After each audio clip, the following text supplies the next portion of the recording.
And again, I think it starts instantly. Like I think when I click the little button and it turns blue, it's sending frames. It says status live, but I'll never trust it. Oh, now live on your channel. I got an email notification that if I want to watch Crawler Canyon live, I should open it on my phone and go into a reel, like when you put a mirror next to a mirror and it just, because I know that the output on the phone is going to be delayed over what I see over there, and delayed even more than that over there. Oh, let's not go there. Let's see here. They see the sign blinking. I almost forgot to turn the sign to blinking, but we caught it. We caught it at the last second. Yeah, long weekend in the U.S. It's Memorial Day. It is Memorial Day, which, you know, when you do this, that just means I don't get any packages delivered on Monday. I mean, that is no disrespect to, you know, like people that have died. You know what I mean.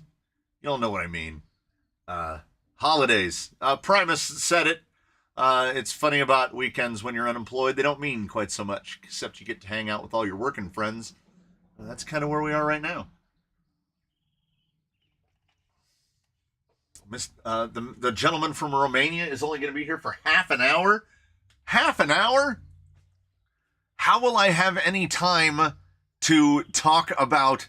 And I'm surprised that I didn't get as many messages in Instagram or via email as I did for when the Redcat Ascent Fusion came out. People were all over it. They were all over it. Messages. But Vanquish drops their new thing, and like I got a couple people that sent in a message, but like I'm more curious as to what, you know. There's 31 of you in there, give or take. What is the consensus from looking at the lackluster promotional images on the Vanquish site of what do we think as a collective about the Vanquish H10 optic? I have plenty of things to say about the H10 optic, and nothing overwhelmingly positive nor anything overwhelmingly negative. It is a strange go. And like, no one is saying what H10 Axial means except for Josh. The H10 is a pass for me. H10 equals meh. I knew it would come up. I didn't think a Vanquish H10 would come up that quick. Yeah, I mean, I've gotten a couple messages about it. Yeah, I called it Plastic Ripper when I saw it. Get your Plastic Ripper now. Driver 8, it is a question. It is an answer to a question no one asked. It is like, yeah, it's like, when based on the promotional imagery, and I don't know if it's just because the dude wasn't using the right lens on the camera. I don't know if it's that they're getting some pinch, so it's drawing it out, but the proportion of it looks really weird. Like, it looks disproportionate. I don't know if it's just me. My biggest beef about it, okay, I'll go down the $4.99. It's an RTR, which is a problem. Why isn't there a kit version launched at the same time? They would get points back in the plus column if they had done a kit at the same time. As Jimbo C76 says, yeah, it is nice to see something that is a uniframe, but like all the stuff attaches to the buggy Capra style, because other than that, all we've got is Capra and Rift. And if you've ever worked on a Capra or a Rift, they are not particularly fun to work on. They're not, because they're axial. They got 27 different fastener lengths. But, so we've got, yes, cage, good. Anytime in innovation, great. The axle, someone just said, too cute to be chic. The steering setup looks gimmicky. The steering setup looks cool, but because of the way it's set up, it's a little bit of a halfway element. So the steering actuates from behind the front axle, and then it has the fake hydro arm in the front, which means now you can't just slap an AR-44 knuckle on it. So now you got to get a different knuckle. Because it's the H10 and not the F10, the axle is 15 millimeters wider, which means new universals, new rear drive shafts, new outer plastics. I don't know about we've introduced a new ecosystem, a new axle ecosystem, for 15 millimeters. Like, okay, the AR-45 is an offset pumpkin AR-44. An F10 straight is basically an AR-45. The parts are largely interchangeable between the two, except for the universals. Vanity steering. Yeah, I like that.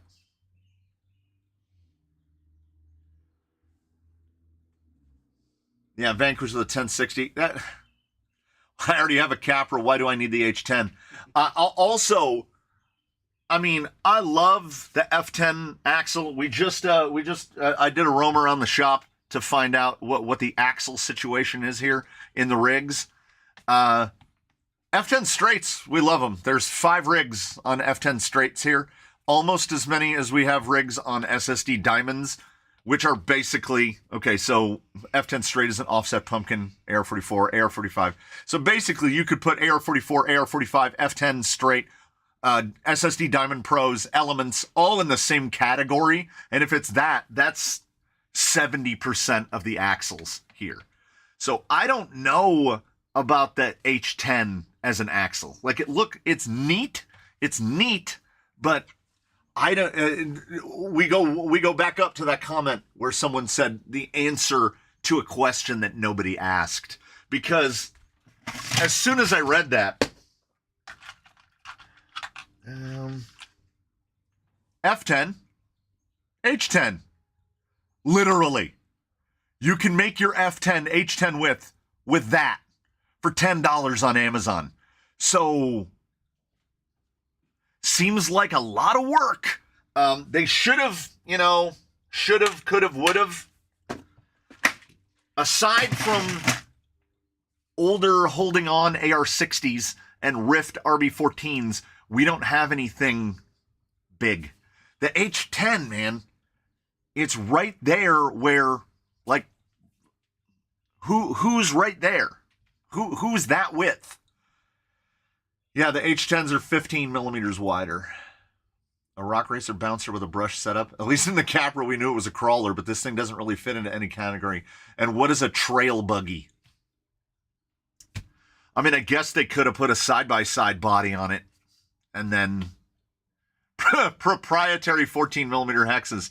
I have lug nuts on my car, on my old Scion, that are heptagonal. So that's the next step for Vanquish wheel hexes, 7-sided wheel hexes.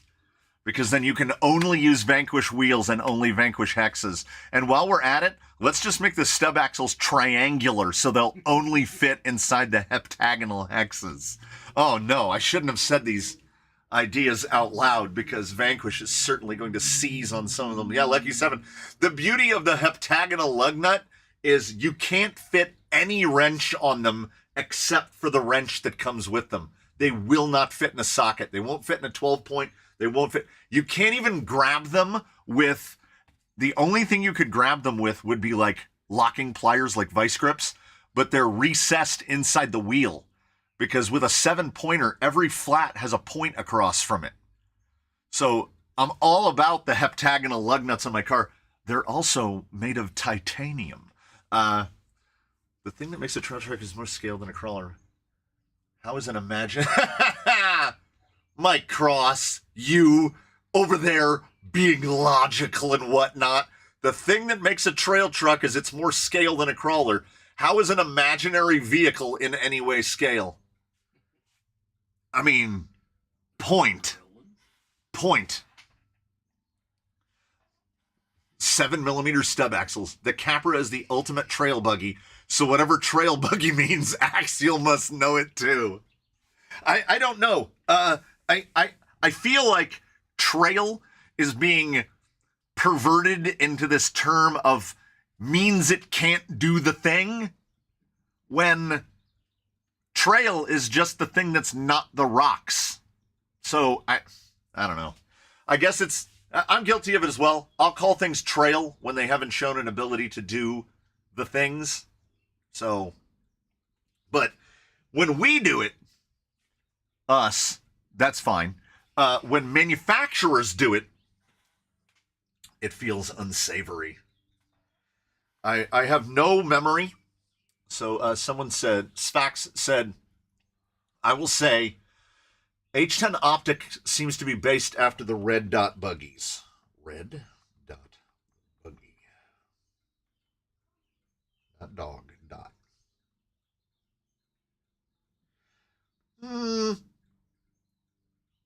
Oh, okay. Yeah, okay. That one, yeah. Let me go to images. There is one of the red dot buggies that, yeah, I agree. Some of them, the front end is very Jeepy. I mean, I can see it a little. Yeah, I could see it a little. The thing of it is, yeah, like particularly in that image, yeah, I see. I mean, look, the Axial, the really narrow set eyeballs. Yeah, I can see some H10 in that. The problem is, if you happen to yourself also do a Google image search for red dot buggy, the proportion of the H10 is nowhere near what those actual buggies look like. The Capra is really wide, but it's much better. That's why I prefer Misdirection as a Capra, but with element straight axles on it. So it's Misdirection a little bit, but with weirder proportions. And I don't know. I think a big part of it is whenever you see a molded interior and it just has that generic helmet head, it just loses me. It just loses me. I see no allure to the helmet head. We're over 50, so I don't think Susan has spun in a couple weeks, so we'll spin it. So they have the picture of the two of the H10s, the Sparko and the Yokohama. Is it just me? The Yokohama looks way better. The gray one looks way better than the blue one. But that's neither here nor there. Fake Draves just arrived, and they are that crappy threaded cap on the cartridge. Uh-oh. Yeah, that's the beauty. When you're ordering the $20 shock, you really kind of never know what you're going to get. You never kind of know what you're going to get. Speaking of Capras, Stealth X or Amazon 3-gear dig box. If you want to stay more Capra, then I would say dig box. But mine has a Stealth X in it. So yeah. Would you call Misdirection a trail buggy? If not, why not? I would not, because she wears 2.2 HPI Rovers, which is not a trail tire. That's a drive up this tire. Constantly cleaning dirt out of the fake hydro steering thingy. Yeah. The Yokohama is going to sell more than the Crapo one. Susan didn't spin, sadly.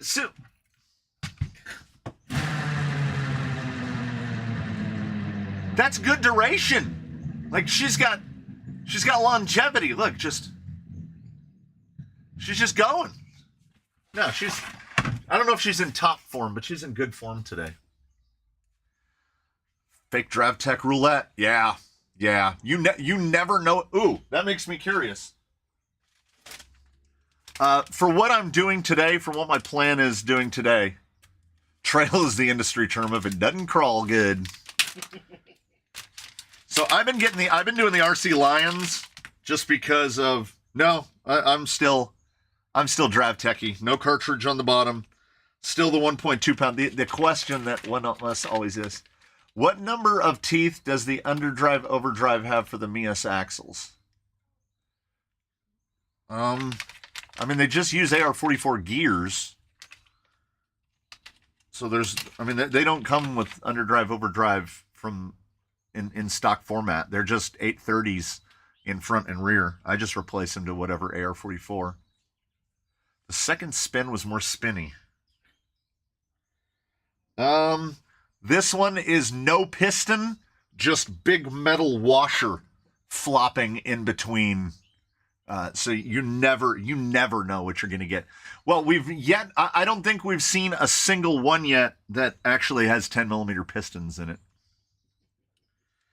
It'll happen someday. I had bought these for the build that we're going to see how far, I'm just dancing around. We're going to see how far we can get into this. I don't know. If we can get it to sit on the axles, that would be... So far, I haven't been bit from AMK or RC Boys. Yeah, I'm sticking to the ones on Amazon. They cost $5 more, but I can get them usually in a day or 2 days. And if they come with cartridge bottoms, I can send them back. Something just fell out of the ceiling. So, I don't know nothing about is overdrive the bigger or smaller? Oh, okay. 30 tooth is normal. 830 is normal. 3.75. In underdrive, the ring gear gets more teeth, and in overdrive, the ring gear gets less teeth. So 827 is 10% overdrive. 824 is 20% overdrive, and then usually you'll see 833, which is 10% underdrive. The axle that we're going to be using today has an 824 in the front, so 20% front overdrive. Why would you choose overdrive versus underdrive? Well, because your overdrive will affect your overall top speed. Underdrive only affects your rear axle speed, which is why Element and many others only do underdrive for the rear, because then it doesn't speed the front up. I've got 20% overdrive in this rig, so we're hoping to go with a Fusion 1200. Sent 4 seats, 2 black, 2 blue, so you can mix blue side. Oh, yeah. I got that email and then forgot about it immediately. Yes, I am anxious to see those seats. If someone is in here that sent me steering wheels, these just showed up at the house. I still don't know who sent them. So whoever sent the steering wheels, thank you so much. Tomax is holding one. Zaymot is holding the other. He's got his wheel there. Look how happy he is with his wheel. And someone in the comments said concave or concave washers, convex washers. These. They said these. And I had blue. I don't have red ones. I ordered them off Amazon. I won't get them until tomorrow. But that is definitely going to make a difference in being able to tell these two apart. And I am partway through the process of, so there's your regular Mias. And this is Argentum's old plastic knuckle. So all the Vanquish parts drop right over. He will get his diff covers either painted blue or just changed out to something else. And then he will be purged of red. And like now, he's already easier for me to tell apart from the other guy. The other guy has no gearbox in him right now. So he's difficult to pick up because he lost his gearbox. I said I was going to do it, and I am going to do it. Buried here among the piles. This is coming up in the next week. I said I was gonna do it, and then I did it because I can't. I set up the OD3 for today's build. I don't know nothing about birth and no babies. The next line is Miss Scarlet, so that's what we're building today. We're building Miss Scarlet because we need a GI Joe. We need a Joe to help offset all the Cobra that's shown up. Nerds. So we're gonna build Miss Scarlet, and I spent. This is how you try to get as far as you can into a build in one live stream. Putting a red case servo on the Red Brother. Do they make a 35 kg red case? I don't know. I should Google it. Oh, it's all sealed. They don't come apart. Okay, what did I miss? 7mm pistons, metal washers in the bottom of the cylinder. Yeah, nice. Why such love for Draves? They look short stroke to length ratio. Oh, man. Okay. It's right here.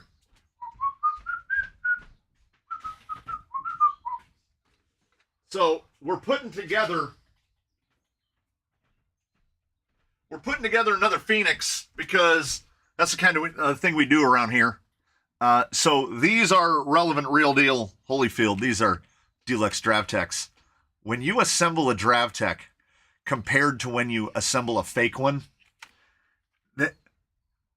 there is a difference. It is ridiculous how smooth these are. And that's the thing. It's what I call quality of life stuff. It's quality of life stuff. Those fake ones, they'll get it done. That's what the brothers run. I'm up to like 5 sets of them now. Baseline is on an orange set from AliExpress. They work great. They're not as nice as these. There's no sound. No, who is that guy? He's in here. This is a semi-visitor. This is what happens to rigs that are sent here. We start putting stuff on it. So from the mythical land of Michigan, let's say that we temporarily bought this. We temporarily bought it. Several brands have red 35 kgs. I got to try to find a red 35 kg. Of course, then I'm going to have to I'm going to have to take them out and put them on the servo tester and make sure that they're the same. And we're getting into we're opening up a whole nother can of worms. Why no red and blue Dymo labels on Tweedledum and Tweedledee's Dummers radios? Oh, so if you hadn't seen that one, they're super easy to tell apart now. Brought to you by the power of electrical tape. Good old electrical tape. I had bigger plans, and then I was like, what is the laziest way I could do this? Stealth XF, Brian Massey, Stealth XF with Mias axles. Fantastic. That's super good. Are we doing another 5.5 hour marathon today? Absolutely not. I have until 3:30. The wife has, I was giving explicit verbal orders, no 5.5 hour streams today. Thank you for answering my questions in the comments. What is the chassis and tranny you would add to the list? Which list? I'm an Element guy. So hard I'm not buy the SCX10 base camp kit. Yeah, you should get one. You should get one. Of the Axial offerings out now, and I mean all of them across the board, I think the base camp kit is the best thing they have out, period. It's really good. And that LCXU, it might be the best gearbox Axial has ever put out, including their old 3 gears, because this one isn't obnoxious, horrible plastic. Just paint the servo case. Paint can solve all your problems. It's true. I love deluxe shocks and wish I could afford to put them on all my rigs. You and me both. Hey, y'all, how's things? I mean, we're doing okay. I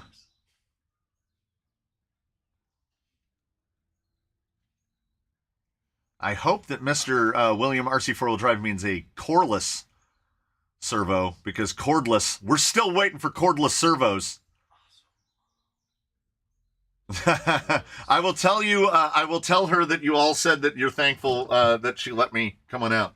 So the chassis du jour, this is the Who Crawler, which is all over Amazon now. It is very 10 Pro in its length and geometry. And so far, okay, the full disclosure of it is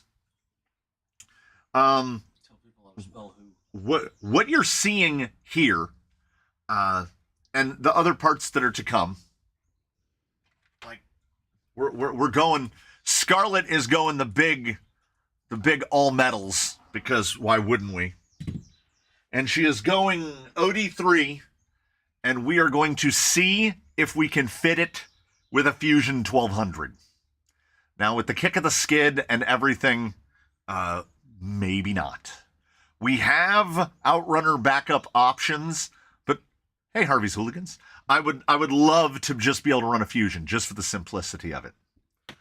So yes, so this is another one of those. I get a lot of requests in the comments for Amazon builds. for do an Amazon build. Do a build of just Amazon stuff. And that, I don't know if there's, okay. So the shocks were going to be Amazon. They were going to be Amazon, and then as I was mocking this up, as I was mocking the axles under it to see if I could get it to fit, right? 90s are like all the way over here. So I happen to have, these are Basecamp Builder's Kit shocks, which never even got run. Like, these have never been outside, ever. I don't even think they were ever even fitted to the vehicle. So those are hundreds. So she will be getting the hundreds. Jimbo, yes. You mentioned the Chaunceys. The demand for the Chaunceys was so high that here they are still stuck on the Send Cut Send board. So yeah, I have 1, 2, 3. I have 5. I still have 5 of them. So yeah, we can absolutely put one of those on a Mashkin, no problem. What is your plan for that rig? Body, wheels, etc. My usual question. So there is the axles. That is hopefully the power plant. This is Baseline's servo. I was going to go with a receiver powered because I was thinking of doing some other options, but that's Baseline's old servo. It still works fine because he tricked us into giving us a 60 kg. I just did one. Did you see it? I did, of course, credit you in the description. Oh, nice. I should read whole comments instead of babbling them out. Getting the links together for this because we're messing about. I'm not even using this thing to its full effect. I think what will attract a lot of people to the Who Crawler chassis. You might have seen the one that's on the community board images. It comes with that, so it's obviously they're intending you to put a cab on it. Because I mean, look how nice that little molded bed sits down there. Look how nice that is. But I'm not using that. So because I looked at the bodies that we had here and chose one. The 50 kg definitely lives on. And I assembled links, and our links are the usual Amazon shenanigans, the Amazon high clearance links, and this is probably the 6th or 7th iteration of the links in order to get clearances. The front upper ended up being an RPM long Traxxas Jado and then an offset Axial, and then I had to change this link out. Getting the pumpkin angles correct, getting the axles spaced right. No more cab only. No, this gal is gonna be a whole thing. It has a weird, at least to me, a weird chassis plate. You can see that. So these are too low. You can put the fake too low on there. This is just standard Axial with the slidey back and forth thing. The front links are mounted together Capra style, which is going to increase front flex, but also decrease front stability. And then the rear is really wide out with like much less triangulation in the rear. So there's definitely some interesting stuff that they've done in getting to the chassis here. Also, if you will note on the chassis, these vertical slots are for an FMM with the T-case back here. So it's kind of clever. This isn't the bumper it came with. It came with a lower profile bumper, and the bumper didn't look right with the body that got chosen semi at random. I was going to put a Biddy Design Rock 1 on it, and then when I started looking at it in kind of mocked up format, I didn't like it. I didn't like it. I was like, nope, I don't like that. So we ended up with a different body, and I'm not going to show it to you yet. So the gentleman from Romania isn't going to get to see what the body looks like probably because I don't think it's going to be out here in the next 5 minutes. So he'll find out later. And there he, speaking of, there he is giving away gift memberships. Yeah, so the memberships, where are we? Because of you kind folk that exist here in the live chat, If I can find a pen, I will show you what. Here's what Crawler Canyon channel memberships look like. Like, it's the current line, and then it goes up like this, and it goes like this, and then it goes like this, and then it goes like this, right? Which is somebody either getting gifted or their membership takes off, and then someone else's gift membership runs out. And then on Wednesday, it went like this. Because 18 people's gift memberships ran out all on the same day, and then that was the end of that. I went from 139 to 121 in 1 minute. It just went boop, and they were all gone. The beauty of the gift membership. 5 more minutes he can do. We'll see. We'll see if we can get it out within 5 minutes for you. I forgot that this board is magnetic. Look at that. Look at magnets. Man, how do they even work? So we're going to get some parts put on this. This feels, on some level, I feel like I'm doing some sort of a cheat.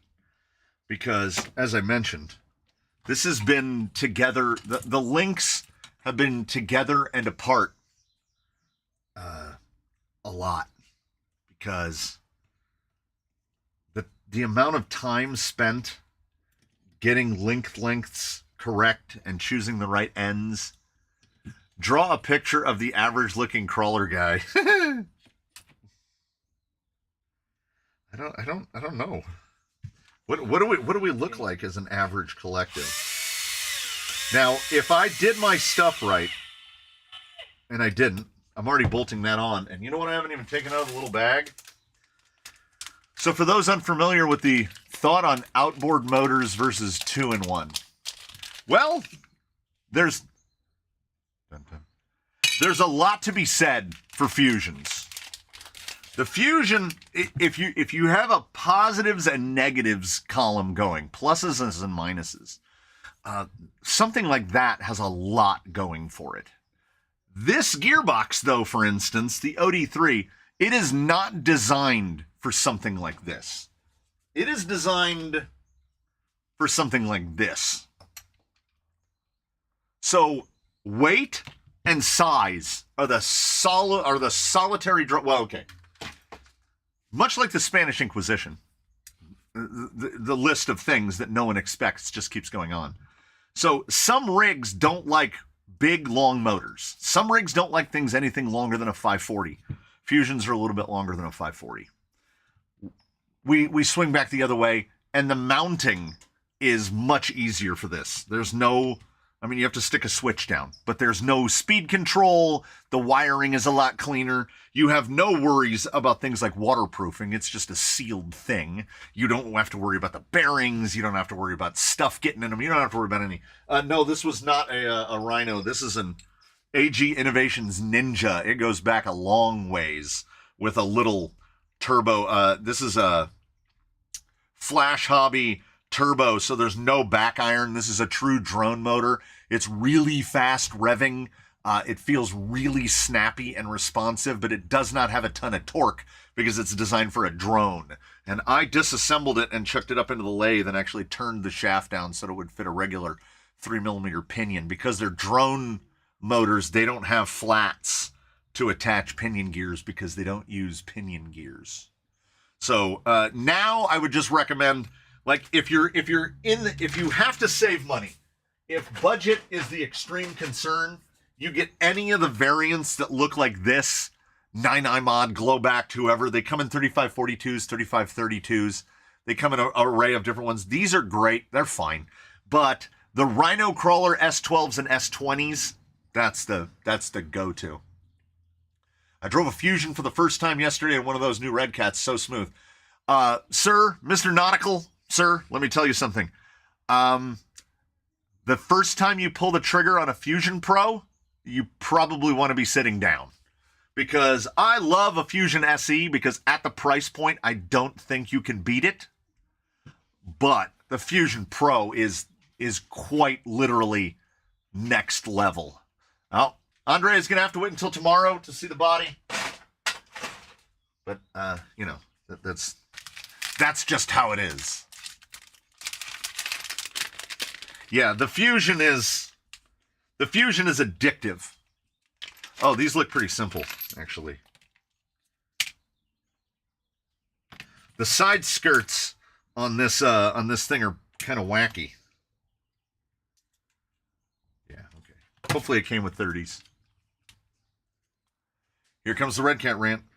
My only rant about Redcat that I would offer today is that they sell the Fusion, what do they call it? The Fusion RTR? They sell the Fusion RTR on the Redcat store for $102. That's $69.99. So I don't want to go back to the well too many times of yelling, "What are we even doing?" But Redcat, what are we even doing? You can't sell a de-spec'd Fusion SE for more than a Fusion SE. I love what RCTNT did to his Redcat. He was able to keep the Redcat in it. But I think I love what he did to it as well. Aside from, I don't trust 3D printed servo and axle adapters. And if you'll notice, I mean, follow me here. This is nothing against RCTNT at all. I think I appreciate innovation in all of its forms.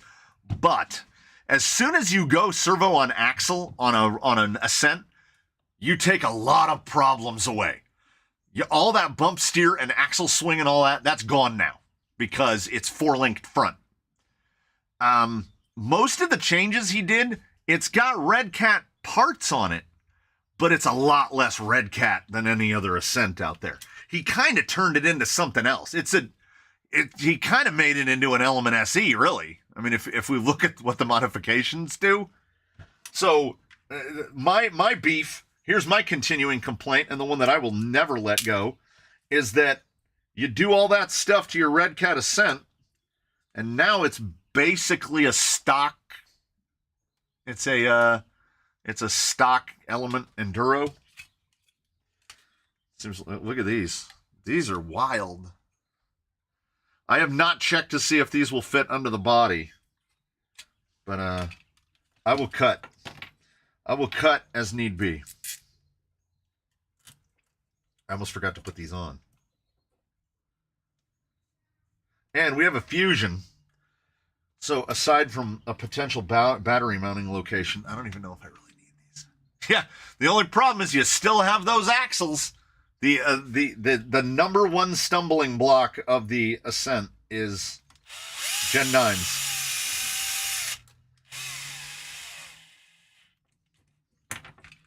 Because when Rattlecat got birthed, those are some big carbon plates. So does that slider count as a boat side for Sorka? I don't know, man. That's an excellent question because, like, I mean, it's definitely boat side. Did I put this on the right way? I should have looked up the pictures. Is it supposed to go this way?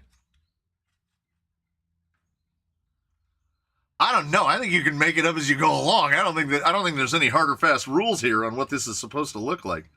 That's how that fits right there. Unless it's supposed to go this way. And I should point out that it is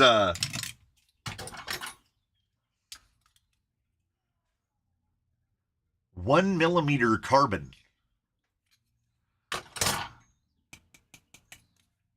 These don't weigh anything. Oh, look at this. We can do the I almost made it disappear. Yeah. I'm all right with it.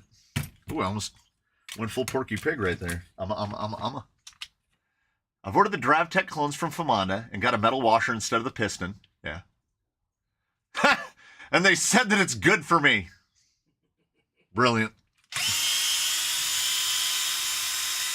I was talking to someone else, and I believe that my wording was something along the lines of, these shocks were assembled in a factory by someone who doesn't know what a shock is. They're just given piles of parts, and they just put them together. And here's the thing. These guys, best quality, 100%. They could just shove all this in a bag. And we would be fine with that. Like, they don't need to put these together. If you want to save the labor on putting them together, don't even bag the stuff individually. Just pour all of it into a bag and we'll sort it out ourselves. Those sliders are going to be like whittle diving boards. How long these sliders will last in service remains to be seen. Was I supposed to put those on like that? I think I was supposed to put that on like that. Yeah. This is why I do so much pre-prep. Because I know I'm going to ruin the whole thing as soon as I start. That's not how an RC shock works. Well, I mean, we can't hold that against purely just against the cloners because Rhino Crawler doesn't apparently know how shocks work either.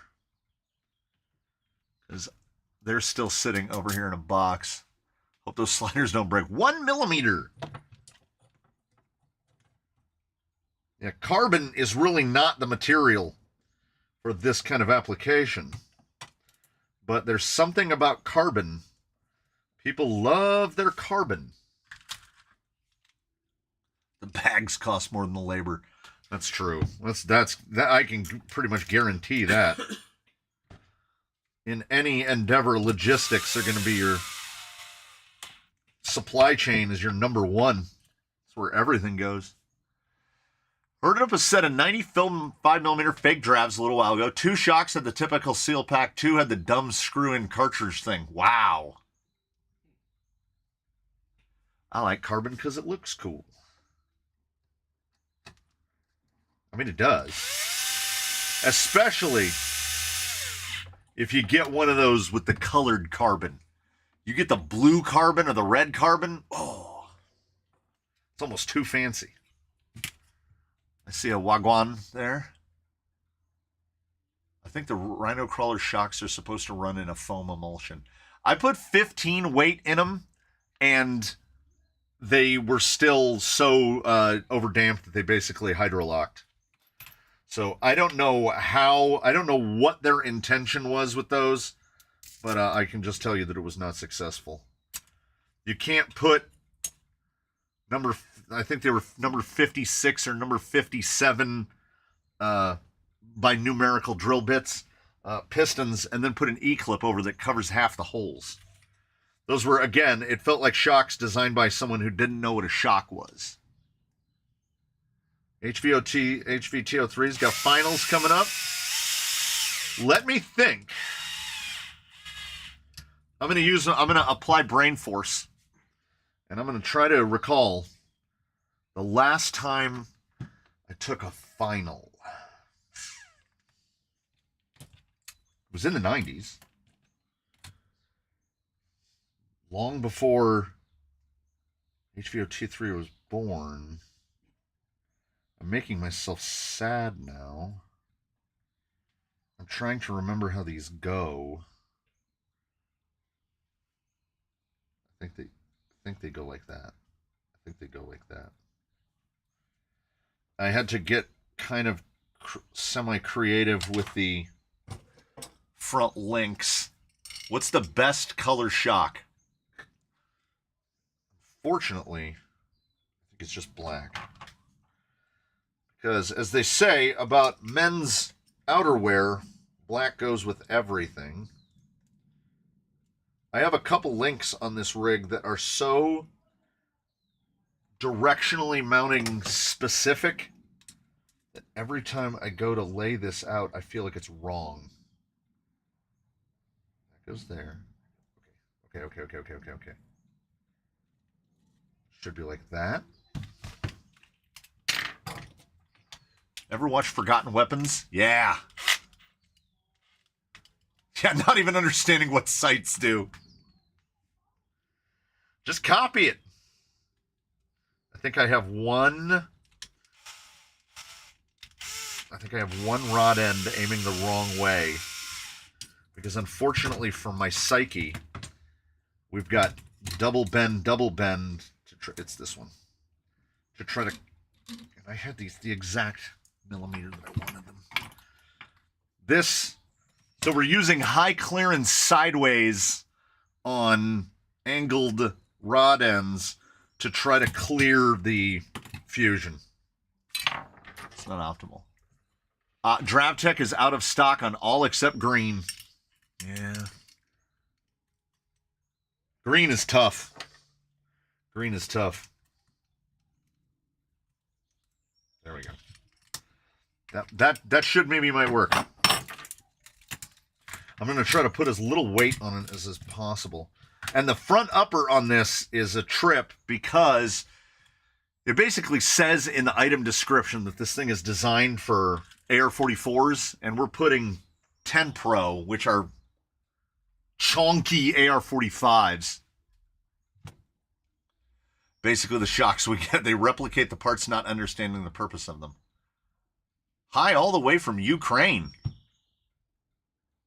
I mean, good on you. Homemade Pizza Friday.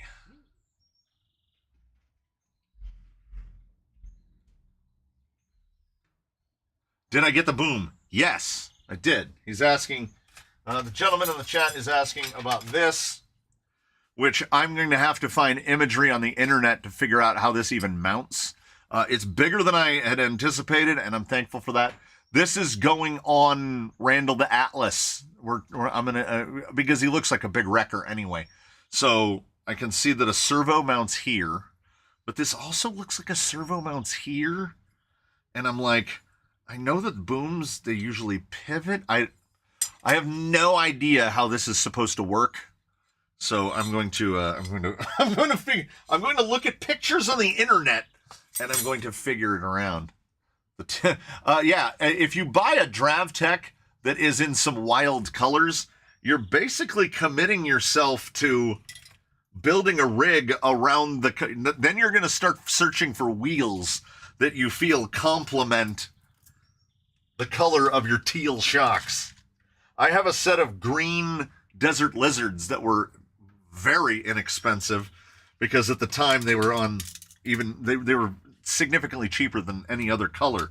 So I was like, I'll just get some green ones, and they're really hard to put on something. Yet I want green ones in the long. I want green 110s. I want a set of green 110s and a set of blue 110s to put on Zoidberg, but they don't make the 110s in all the fancy colors. I think they have them in like 3 colors. Cool looking is really reason enough to buy carbon. It doesn't really specifically do anything for our purposes that aluminum part doesn't do. Oh, wrench. Yeah, I think they're right here. Nope. I think they're right here. Nope. Yeah, like it's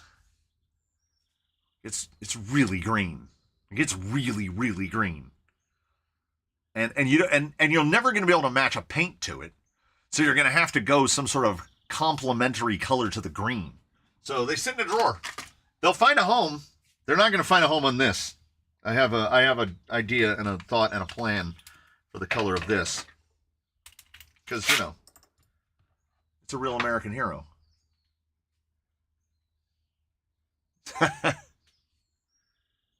If you've got a kryptonite theme, you have to have green shocks. Somebody has to order some green DraveTechs now, because if it's a kryptonite theme, you need the green. Also, I'm sure you noticed, it was probably... It had to be 2 hours just getting the Panhard and Draglink situated. And that is that's the primary driver behind why this was not disconnected, because it has a straight end and an offset end, and this is a high clearance link angled such that we don't impact anything under suspension travel. The front felt great when it was assembled, when it was mock assembled yesterday, but then I had to take it apart. And now I am concerned because I have this fear that it's all going to go bad on me. I'm not trying to curse myself. I'm just Negative by nature. Green blue oil slick. Yeah. Yeah, there's the green blue, and then there's the one that has the more like red pink in it. What springs have you put on the fake Draves? Oh man. All of them.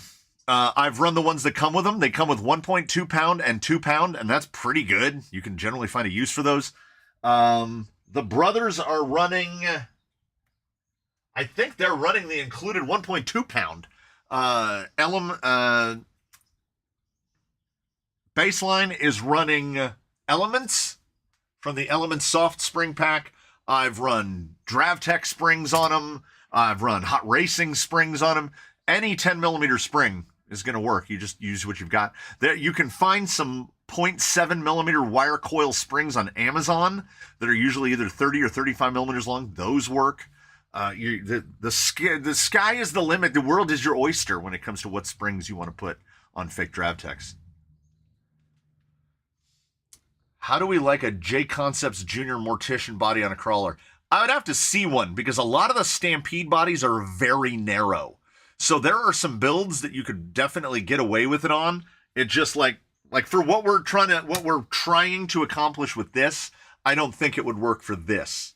But on some, yeah, I mean, like look how narrow a stage killer is. So there are definitely some builds that can get away with a lot of the Stampede monster truck bodies. I sent Mr. C his first AGAC. Yeah, that is correct. Mr. Yates did indeed. The one that is in Misdirection? I think Misdirection is still running that AG Innovations to this day. I'm looking at a new build, F250. I want a hard body. Oh. 60 C10.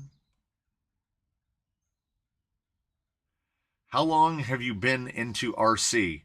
Since 1985, 86. Do you have an engineering degree or mechanical? No, I have a degree in English. Everything I learned, I just do it.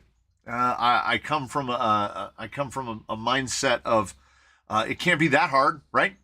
I'll take it apart and see if I can't put it back together. And that's how I do pretty much everything. And then the way you get better at taking stuff apart and putting it back together is you keep taking stuff apart and putting it back together. And then you get better at it. In theoretically. I put the wrong end on the bottom of these shocks. Yeah, someone is mentioning searching for hard bodies. And boy, do I know that. I mean, it's not just hard bodies, it's Lexan as well, but trying to find the body you want. Unless it's a Jeep. How much Jeep do you want? You can get all the Jeep. All the Jeep you want. Sure has a loose thread. I have my VRD on the J Concepts Junior Mortician. You got to email me a picture of it so that I can put it up on the community board so people can see a VRD with a Mortician on it. I'm curious myself.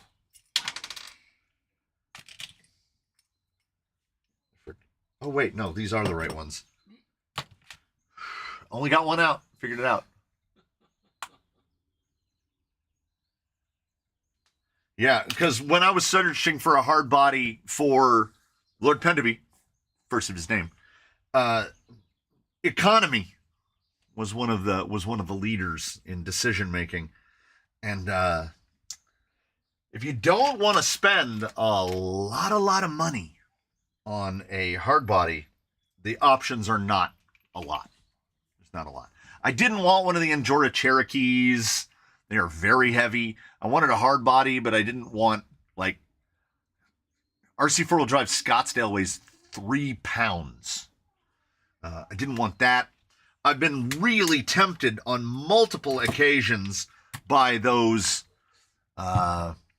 truck bed Defenders, D90 Defenders that they've got on AliExpress, and I just can't. I just can't. The price point is too high, at the beginning and the end of the day. Let's just slap them all on. I think this is a 16. Yeah, 16 will do.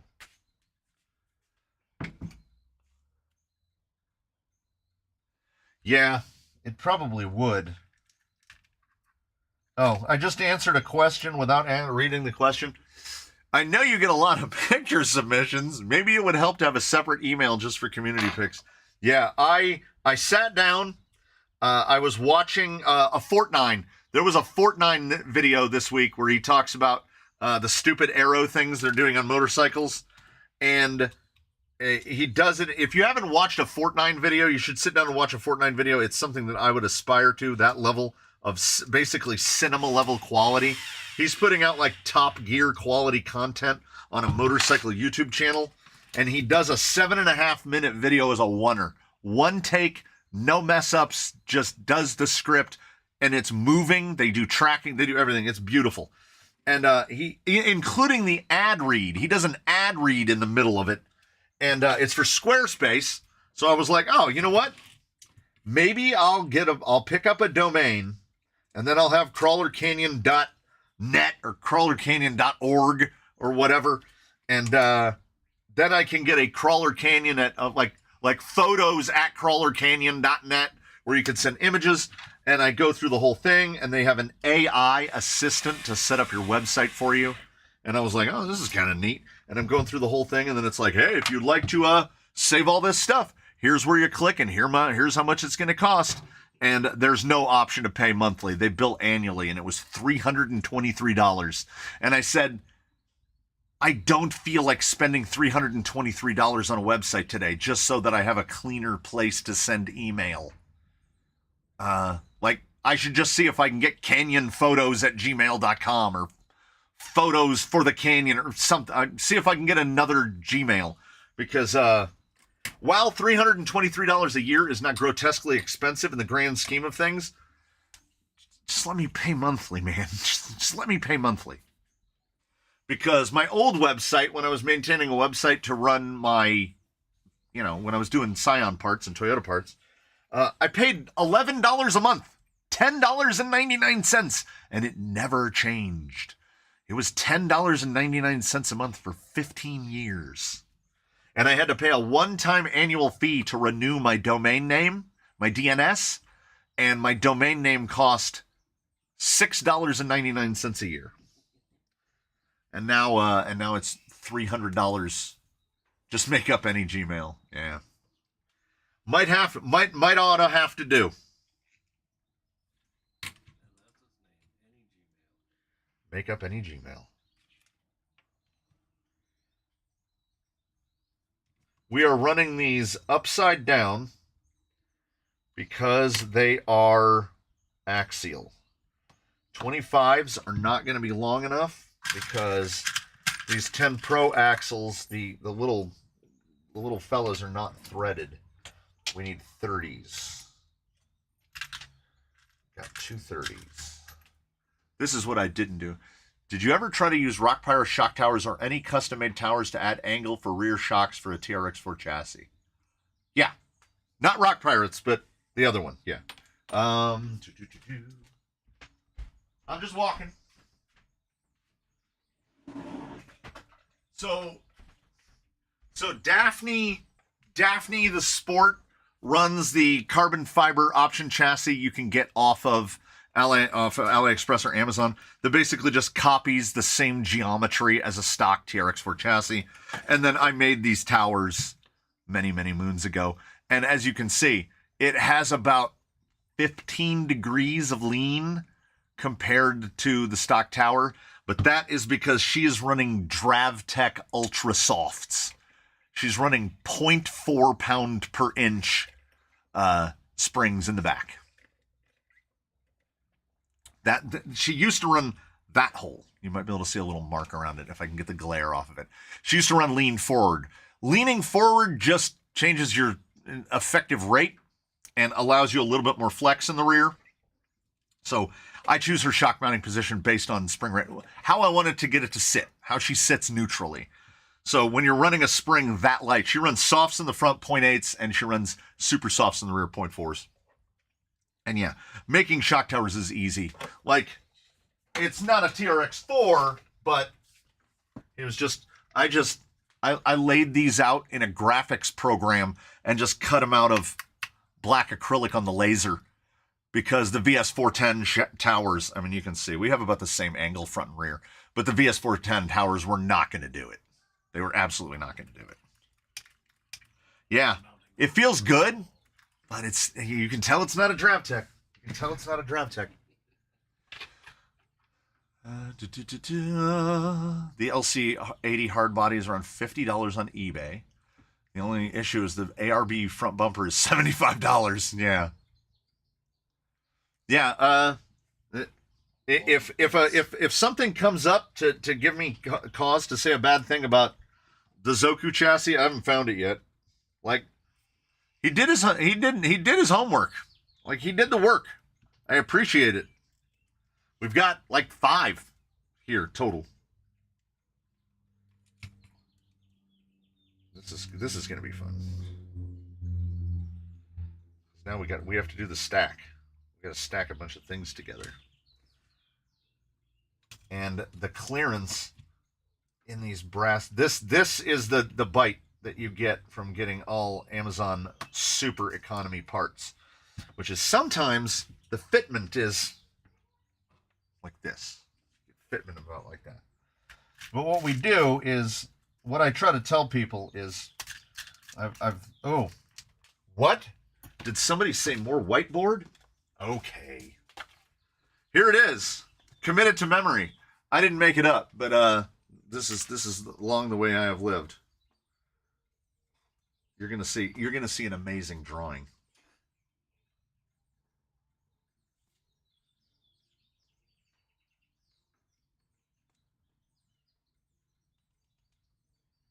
I'm drawing.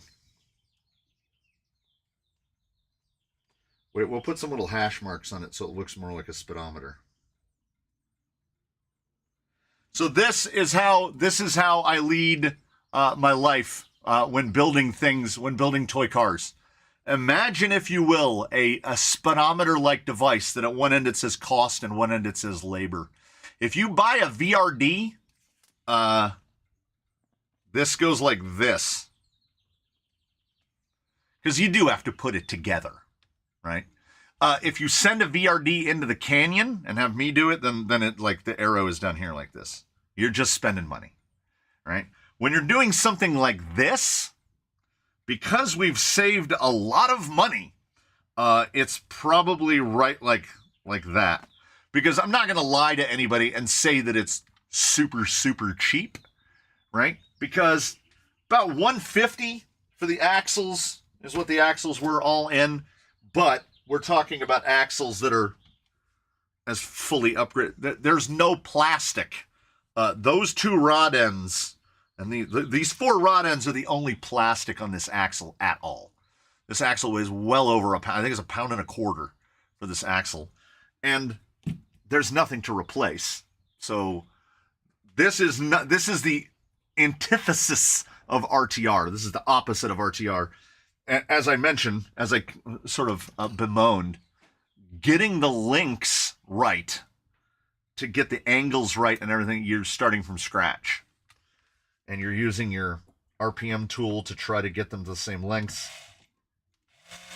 There's basically, I don't know if there's any part of these links, the rear lowers and the front lowers, that were what came out of the bags when I started.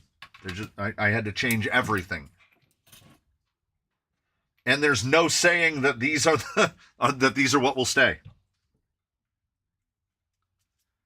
It is always and forever a work in progress. And all I hope for is that the pumpkin angles that I got yesterday, I can recreate today.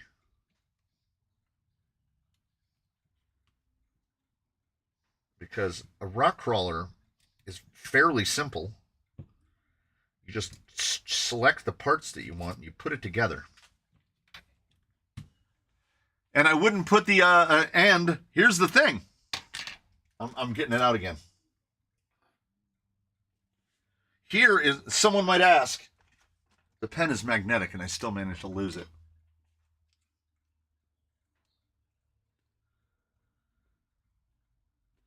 Here's where an RTR is.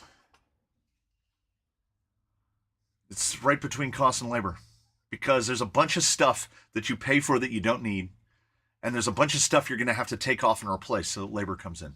So the RTR is right between cost and labor. Doing it like this out of Amazon parts is way over here towards labor, and building a very competent, excellent out-of-the-box kit is all the way over here at cost. So the RTR is right in the middle.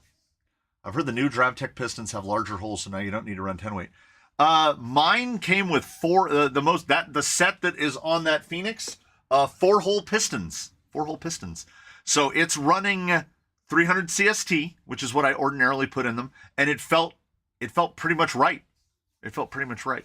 I run 3-hole in 2660s with 300 CST as well. So there must be smaller holes, but 4 holes instead of 3 holes or 2 holes. I don't know who can use the 2-hole Traxxas pistons, 2669s. I don't know who can use the 2 holes. You would need like 10 weight. Maybe 15. And the lighter that oil weight that gets, the faster it's going to leak out.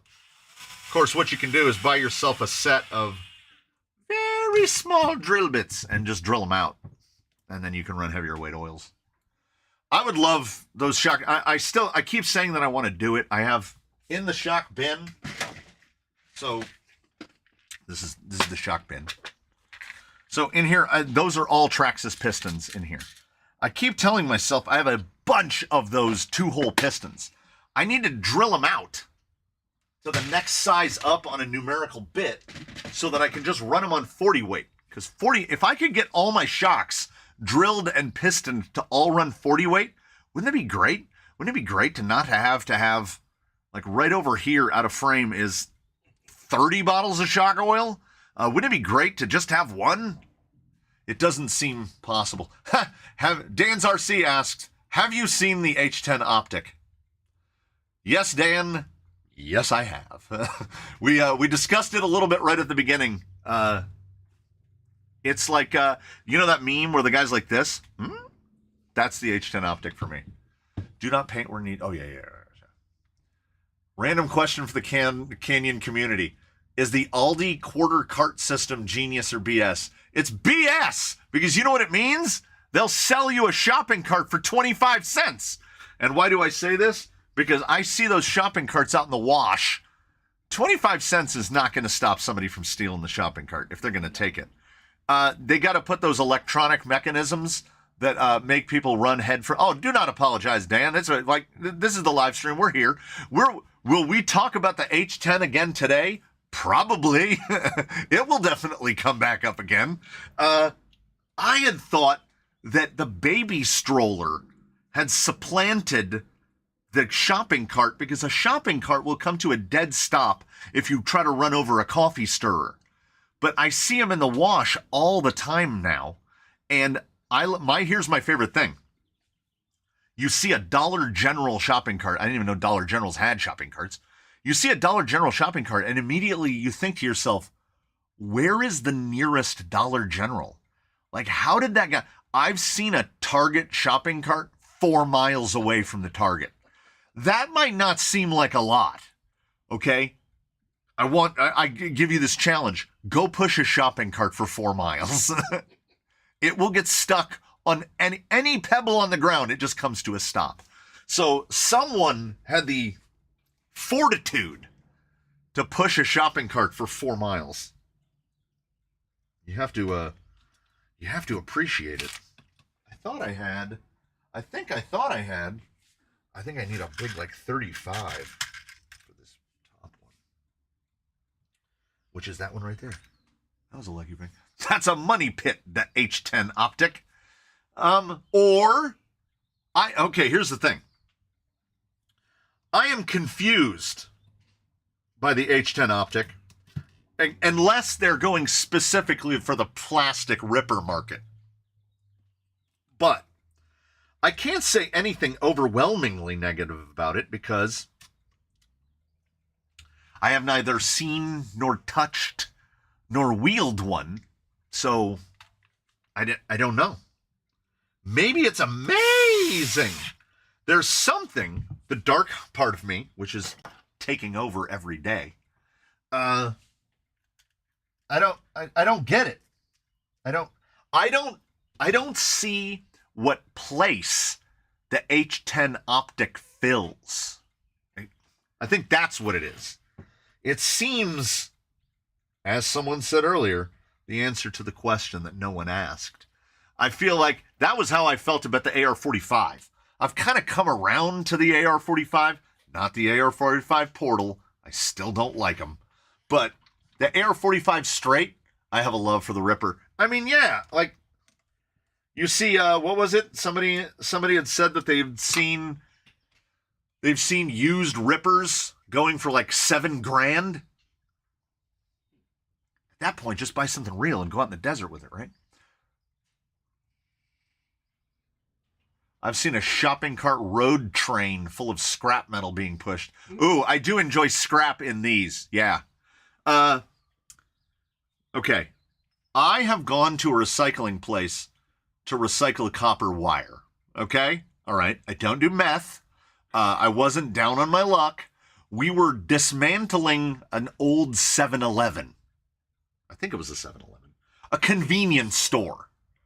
So we were pulling all of the old wire because the wire in the building inside the walls was so old that some of it wasn't jacketed and some of it the jackets had seen better days. So we filled basically a milk crate with copper wire and we were down at the recycling place, you know, where they rip the cars apart with the big grabby claw. And there's a line to go up and recycle your scrap metal. The guy in front of us had 4 alloy wheels, aluminum alloy wheels that he was taking to the recycler. They looked like, okay, let's imagine, if you will, that this big wheel, oh, I can do better. Imagine, if you will, that he had 4 of these. He had 4 of these. All 4 wheels had something in common. All 4 wheels had a rough slot, right like this. Right through the top lip of the bead right there. Just a rough slot. And I turn to my buddy and I go, you know what that is? And he goes, no. And I go, that's where they cut the tires off with a Sawzall. So yeah, that's a scrap aluminum. It's scrap now. The guy cut the tires off with a Sawzall. Yeah, I mean, I've seen the Ripper. And I mean, it seems like an exercise in because we could. And I'm all for those. I support that. But I don't think that it's going to improve the driving experience in any way, really. I mean, I think some dude is going to show up with a stock Capra and just drive circles around it. So, as an exercise, as a conversation piece, I'm all for it. In terms of overall functionality, not so much. And the notion of $7,000 for an RC car is pretty wild. The cordless Sawzall, the end of humanity. No, the true end of humanity is the I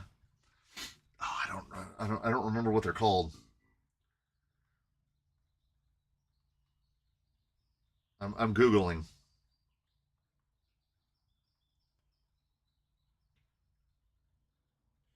Nope, that's not it.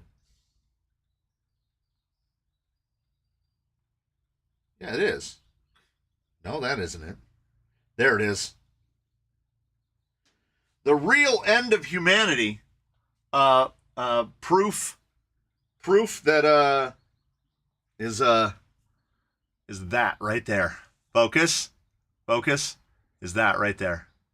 That's where humanity ends and other things take over. It's that thing right there. Because that's what they use to get under your car and cut your exhaust out from under your car. And that'll go through an exhaust pipe like the proverbial hot knife through butter. Yeah, cordless cutoff tool, 4-inch grinder up there. But those things, those Milwaukee Fuel deep cut bandsaws. Am I missing something with the front axle being called Hydro on the H10 Optic? It's scale. It looks like the Hydro Ram on a front axle. I own number 008, never driven. It sits in a case. Yeah, see, I can't. Like it, the Portaband, you gotta drive them.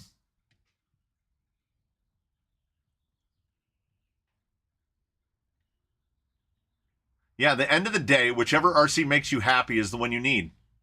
I don't argue. Yeah, a Sawzall, even a cordless Sawzall makes a racket. Those Portabands go, and then your exhaust falls out from under your car. That is the weapon of choice for people. And here's the thing. Like I thought for a long time that I didn't like dogs, but it turns out that upon further analysis, I don't really have a problem with dogs at all. I mostly don't like a lot of dog owners. And I feel kind of similarly about dudes who steal catalytic converters. You are not living your best life if you're stealing catalytic converters, okay? But there has to be a market. There has to be a place that you know that you can go and sell catalytic converters for the theft of them to be a valid thing. So I think the problem goes deeper than just somebody crawling under your car. Just get a really lowered car is the thing. Just ride super low, man. Nobody's stealing the catalytic converters out of some dude's 2004 Honda Civic that's absolutely sitting on the rails. Put it on the ground. Airbags.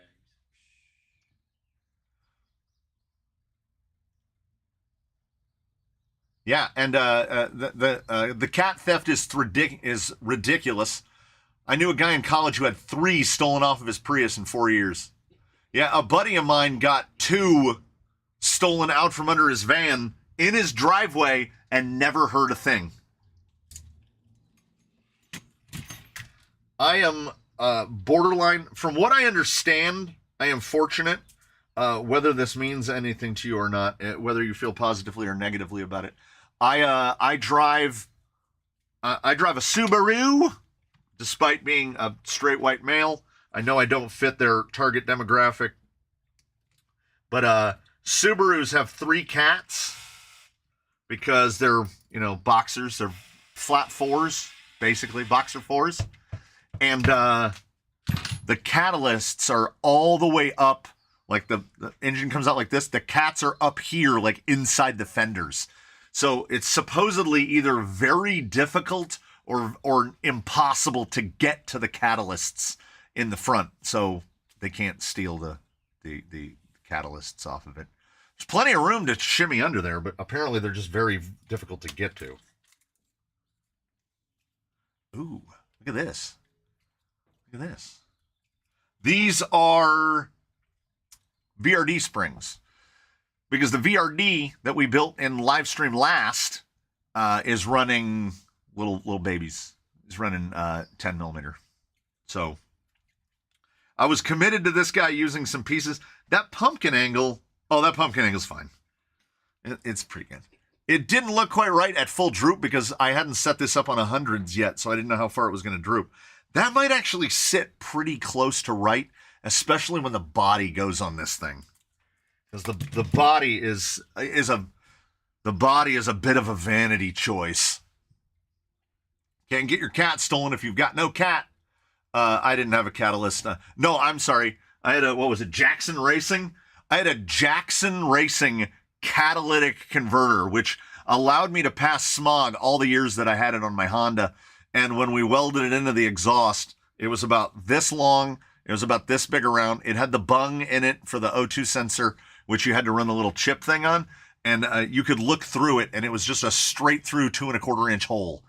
So it was a racing catalyst. But yeah, sounded good. Then we went into a glass pack and then into a Spintech, Went into a Spintech Sportsman muffler. That thing had a fantastic sounding exhaust on it. Where else are you going to make $500 a day? Well, cocaine, from what I understand. You can have plastic ripper. Oh, the anti-theft devices that people will weld under their car in order to hopefully prevent.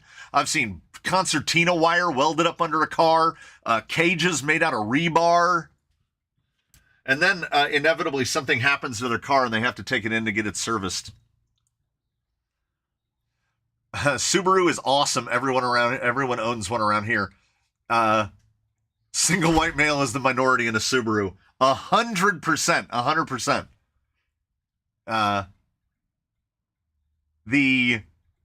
We live Big Bear Mountain. The ski resorts is right that way. You go up that way, about an hour drive. And you go up there and you get up into the depths of the people that live in the mountains. I don't mean people that visit the mountains. I mean people that have lived there a long time. And they're driving like 1984 Subaru GLs. They're still going. They've lived in the mountains their whole lives. That wagon is 40 years old and it's still going. So, I know there's a lot of memes now. All the memes around Subaru are either lesbians or if you do any mods to them, they explode.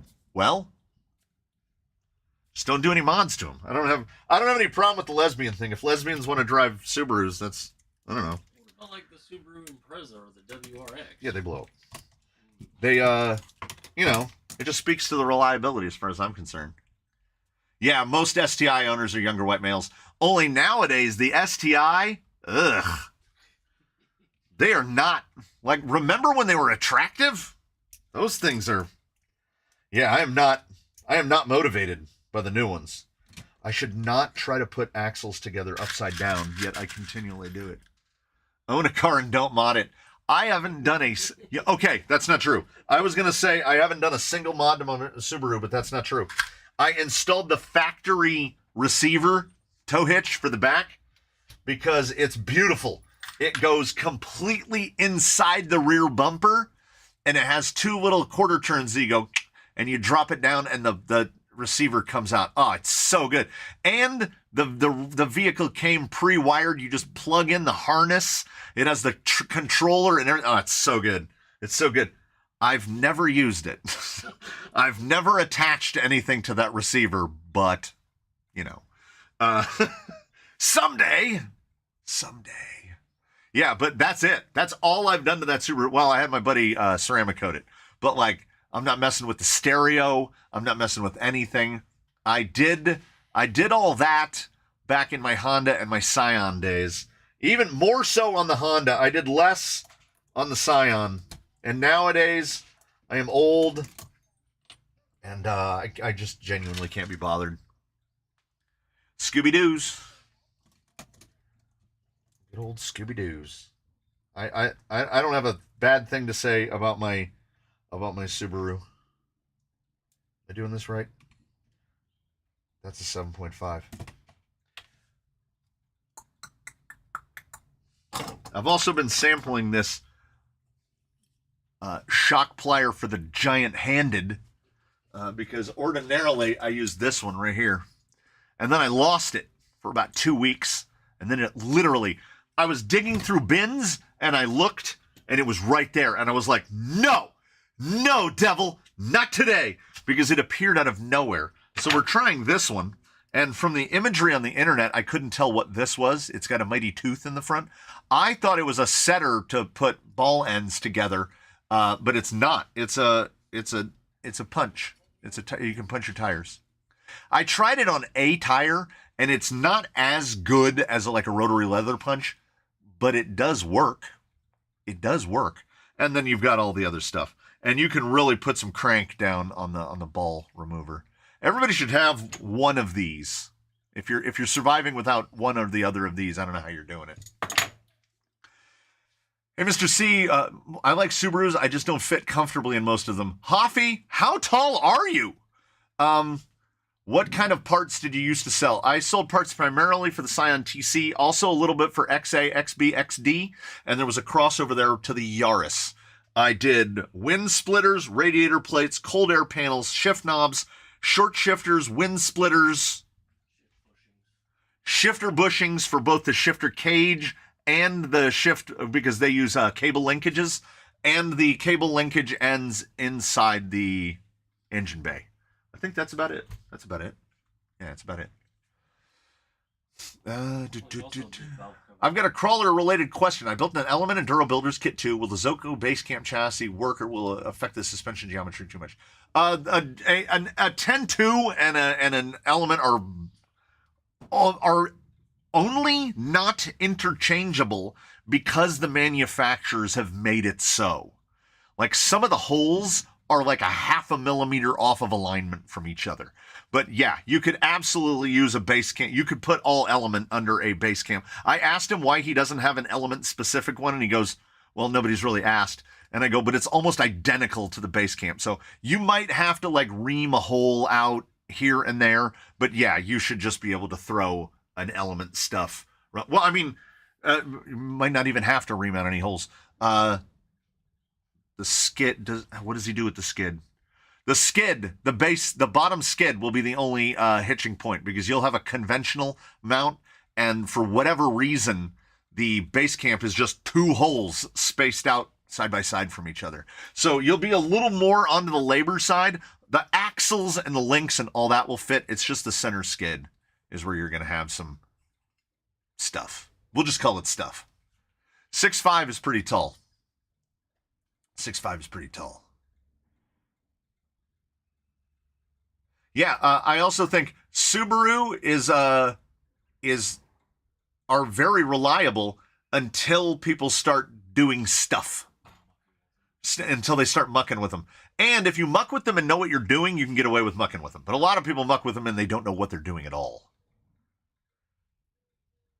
Wow. Oh. Yike. Hey. Listen, Spain. Listen. That's farther than you'd think I'd be. Okay. Hoppy, the first time I heard I needed to put whole tires in tires, the person said drill. Ruined some tires that day. Yeah, not a drill. Not a drill. You can use a lighter and heat up the tip of an awl and just poke holes. This is the second best method. The best method is to just get one of these off Amazon for like $9. Because they're giving you a 2.5. I use 4 millimeter because the rubber kind of pops back. This will leave about a 2.5 millimeter hole. This leaves a hole that you got to punch a bunch of holes. You can barely even see them. I don't see the sliders on. We're not putting these things on until we gotta. That's 1 millimeter carbon. They'd probably stab me. I bet I could sharpen that edge and make a sweet knife out of it. It's a sweet knife. I'm waiting for my SCX-10 chassis with IFS2 front end for double clutch. And another thing, why in the hell are premium manufacturers like Vanquish putting a 1060 and a 35-turn sealed can in a vehicle? Because it's the same thing that Axial does. It's the same thing that Element does. I'm amazed Vanquish. If Vanquish hadn't probably bought like a bajillion VT1s, they'd be putting 2-in-1s in their rigs by now. Had 2 Subaru Legacies. Diesel crankshaft snapped on one. The auto gearbox blew up twice on the other. Is the Axial Builders kit that's on sale now worth buying around $200? As far as I'm concerned, it's the only thing from Axial worth buying right now. Until they start selling the CJ7 as a body, as a kit, where you just buy it in a bag and you don't have to piece it together to the tune of like $170, go Amazon, don't buy Axial. Do carbon parts stand up to the abuse, or does it wear? What we do, like, the edges down here will get a little bit scarred up, but it's going to be fine. Any material is going to work. And I would say carbon has some small advantage in that it doesn't rust. So, like, the drawback, or oxidize, the drawback of a C channel is that it's going to rust or oxidize or get otherwise messed up. There are no real drawbacks to a carbon fiber chassis aside from cost. And if you send it off of a 40-footer, carbon fiber has this tendency to not bend. It just breaks. It has no modulus of failure. It's just good and then it isn't. I think a race designer, when talking about F1, talking about the modulus of failure, like how many times you can flex something before it dies. Carbon fiber doesn't work that way. It is in one piece, and then the term is fails catastrophically. So, but it is very light and very strong.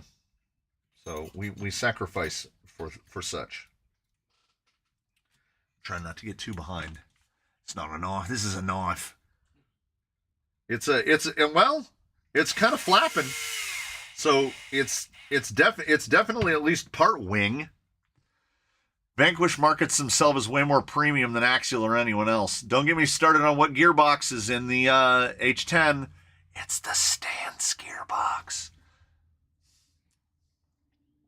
First one was missing a gear for the transmission, and you both need to modify the steering servo mount to fit any of the common servos we use. On which builder's kit? On the base camp? Oh, I know what you're talking about. Yeah. I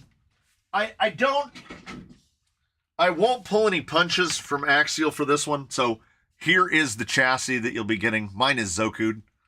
So the steering servo horn has to swing right into this little notch between the chassis panhard mount and the chassis.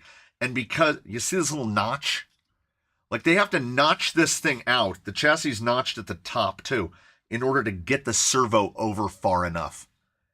Just don't pinch it so much. It doesn't need to be pinched like that in the front. Look how wide and then look how much pinch. This chassis runs no pinch at all. Look at the rails are just straight fore to aft. The pinch doesn't do anything.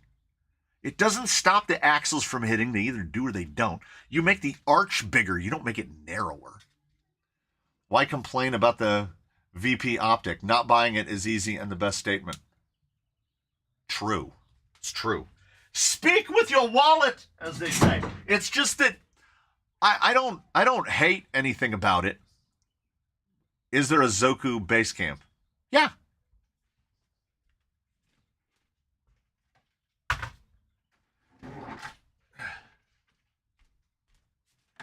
Zoku base camp. Yeah. So there's the base camp. And I made a plate. I made this adapter plate. This is the plate for an element for a Stealth X, so that I could run it front motor. Why? Because I wanted to run the battery here. I don't think it impacts performance in any way positively or negatively, but otherwise, like, it's all the kit links. It's the kit axles. It's a Basecamp Zoku. So I mean, think about that. Think about Basecamp Zoku spoken in the terms of $200 for the Basecamp kit, and basically all you end up using is gearbox, axles, links. You could use the shocks, but I like it a lot better on 90s than 100s. 10.2 is superior to 10.3. IMO. That's not your opinion. That's just a fact. The 10.2 is superior to the 10.3. And why they call the base camp the 10.3 base camp, I will never know, because it definitely shares more in common with a 10.2 than it does with a 10.3. But it was kind of the build that made me come around on AR-45s, at least AR-45 straights. I still don't like the portals. I do not like AR-45Ps. They are, and the thing is, an F10 portal is very, very similar, but I will take an F10 portal over an AR-45P any day. I just realized I messed up my servo choice for dig the way it sits. No, it'll fit. You can put a full size. I built that bracket to mount that little micro guy. I built that bracket to mount that one. Axial does not understand panhards. That is also true. What 3-gear transmission do you recommend? I want to run Dig on my G-Speed 6x6 and haven't shown a transmission yet. The AliExpress / Amazon Dig box, the one that costs $30. If you want Dig, that's the only one to get. It's all metal gears. Worst case scenario, some of the gears up at the top shaft, might have a little bit of play or flop in it. Usually just replacing those upper bearings fixes it. Like I say, these are the prices we pay for things that cost $30. But I'm running 6, 7, 8 of them total, and have never really had a problem. All metal gears. Do you still need to shim the axial axles? You need to shim them in the worst way, which is you don't need to shim all of them. It is a case-by-case basis. It's not like Vanquish axles where I've never had to shim one. Some axial axles you got to shim, some you don't. Like, I didn't have to shim any of the Diamond Pros when I put AR-44s in them, so SSD is definitely putting more tolerance into their parts than Axial still is, not surprisingly. I looked up H10, the first thing that came up was a lorry. Huh. The only innovation I see is bump stops can be replaced in the front to make it SOC and not a panel bar. Okay. I relocated the base camp servo to the front cross frame location. It cured all those issues and allowed me to mount the receiver above the front axle. Yeah, the only problem with putting the servo in the middle is that now your panhard length and your drag link length are really, really different. And that's usually where bump steer is born. But if it's working, it's working. I make a determined and a concerted effort when putting these things together to get my panhard and my drag link as close to the same length as possible, because it just saves a lot of headaches later on. I can't believe he said that it's just been rambling because it's not rolling yet. It's only been 90 minutes, man. I didn't even start at the beginning. It hasn't even been 90 minutes, man. That guy's hassling me over there. I think he's just like rising you. He is. He's giving me, you know what he's doing? He's giving me the business from a faraway land. Faraway land business. That is a premium. I worry that this is going to be too long. On the China Dig Unit trans, are the dog's windows steel? They're steel. The dog is definitely steel. I think a 30 is way too long for that. It is. Okay,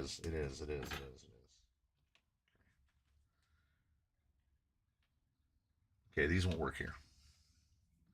I didn't take account for that. I think when I assembled these front axles, I think I put the C-hubs on backwards. Because, oh, Driver 8 is heading off to drive tiny trucks. I can't be mad about that. I think I assembled this backwards because I think the C-hubs are on I think the bump stops are on the backside, which is giving me fits in mounting the shocks upside down. But I will just change rod ends before I take the axles apart and move the C-hubs around. That's not going to happen. Every time I drop a hollow ball on the floor, I just get another one. I don't even bother to look down for it. We're gonna make it. Will it move? I don't want to put myself in that kind of a corner. It'll stand on its own weight. I mean, I'm past halfway on that. Now I'm probably gonna need a much shorter screw for this. Nope. Incorrect. He's wrong again. On the bench this week is Scarlet, or she who shall be known as Scarlet. A lot of Who Crawler going on. HOO, Who Crawler. I don't remember if there's any Who Crawler in the axles or not. No, that worked. That worked out. I think axles first is the smart way to do this.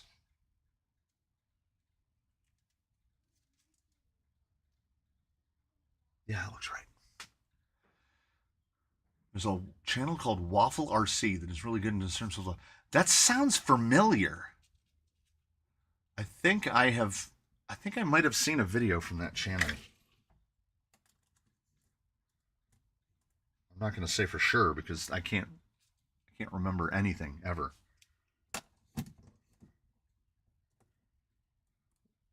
I just thought of something now, which is I did not center the servo horn. So here's hoping that I can get to the servo horn when the axle is installed.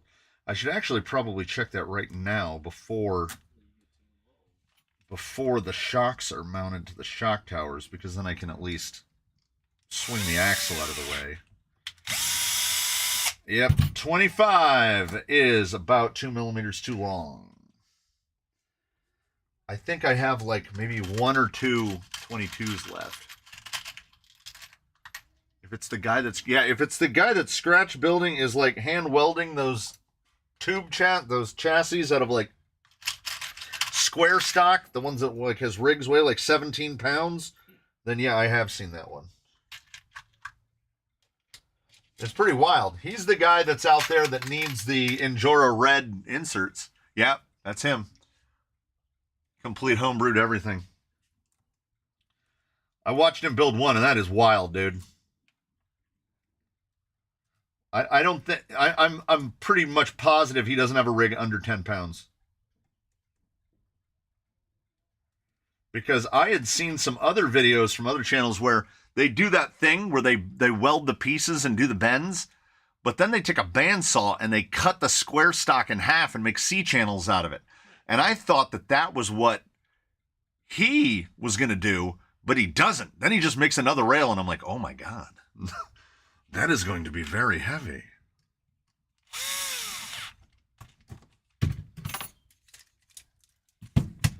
Okay, so early crisis averted. The pinion angle still looks correct. I found him to be a good guy, and it's fun seeing someone almost building almost everything and not just assembling parts. Yeah, agreed. He tried to build an IFS. Oh, I'd love to see that. Have a good one, Harvey's hooligans. Stop by again and see us. Yeah, we're gonna have to pop that off there. We might have to do something not generally recommended, but we have the capabilities and capacities.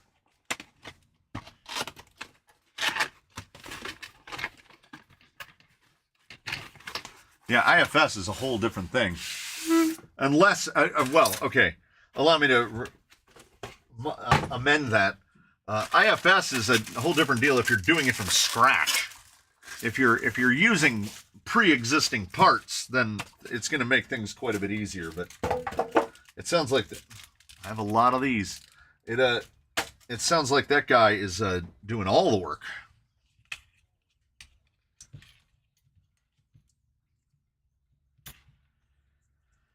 Big old tangly knot. Oh, we'll also get to incidentally find out if I got the gear mesh decent. It feels okay when I give it a spinsy. Oh, we got it. Heck! I think I soldered this one. That doesn't look like my work.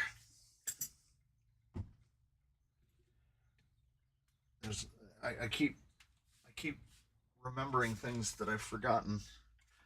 So this is the depths to which we've fallen. This is a male JST plug, and this is a battery tray out of an RC4. It looks kind of like this. Ooh, that one has more equal wire length on it, I think. Is it about the same? No, that's definitely more triangular. I have completely run out of male JSTs, so I have to cut them off the bottom of these. Oh, night shift. Ah, there we go. There's a lot of people going to bed.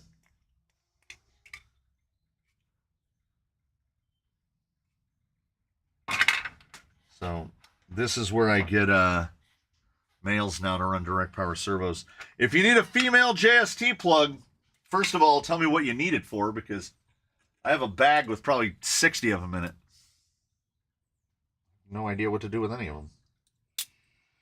Need to wire a power lead on because, okay, I can't hack myself for completely forgetting. My intention was not to put a direct power servo in this. Am I a baby, or are some XT60 plugs ridiculously tight? What happens is, and I'll tell you, I can tell you this with like 90% certainty. So these are brand new out of the bag, never been used. So when they go together, they just pull right apart. They even make the little ting. Here's what happens. I try to remember to do this, and I never do. When you're soldering one side, like say you're soldering the male, you need to put the female on it and then clamp that into whatever you're using. If you've got an Omnifixo, you put it in there. And then you solder your thing on there, right?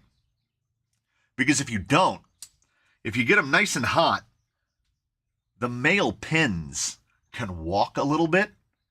And then when you put them together, they get to where you like have to, you feel like you need to put your foot on it and pull away from it.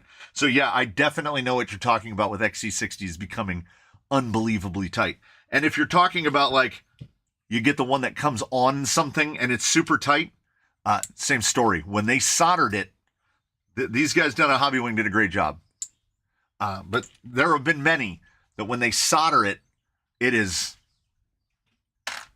for good. It is done. So, good old Omnifixo also has an added bonus of it grabs all of the little nuts and bolts that you drop on the bench, and it just holds them for you. As if to say, don't worry, I've got that for you.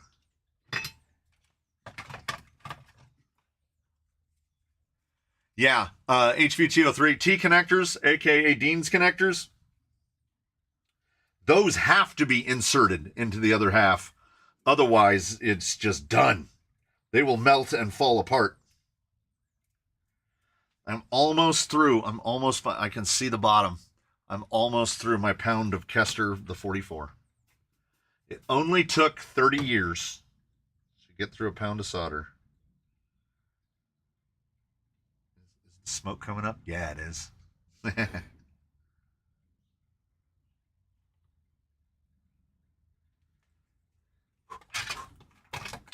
What about crimping the metal connectors for LNJST or the leads for the balance plug on batteries?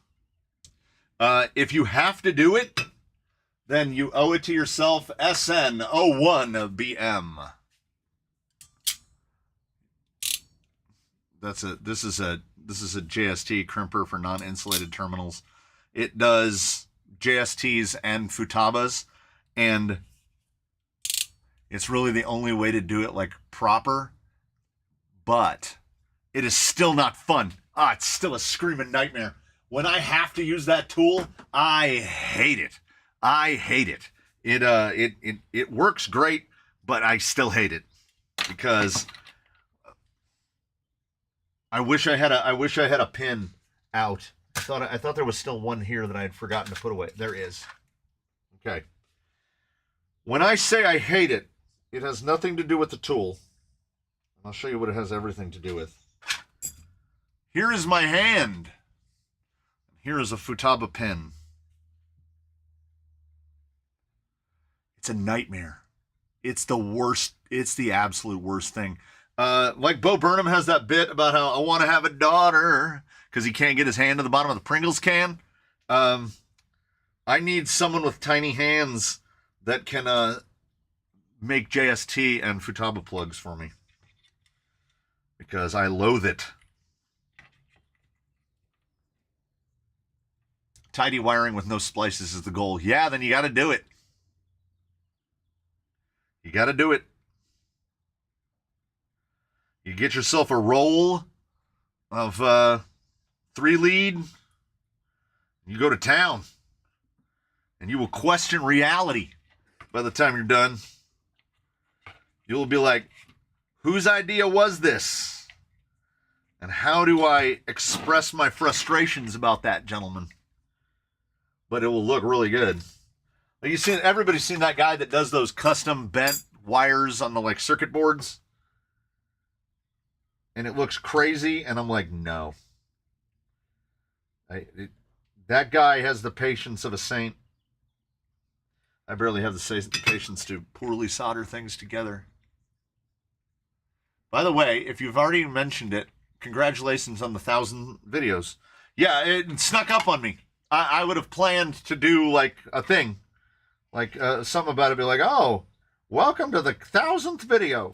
And I'm getting around that mentally by it is the 1,000th video on the channel, but I registered my YouTube account in 2006, and there's a handful of videos, not many, but I want to say there's probably about 60 videos that predate the crawler shenanigans. So technically, we're at 1,000. It says Crawler Canyon 1K videos, but technically, the other side of technically, we're also not at 1,000 videos. We haven't gotten to 1,000 videos. I need to sit down and count how many videos predate. What was it?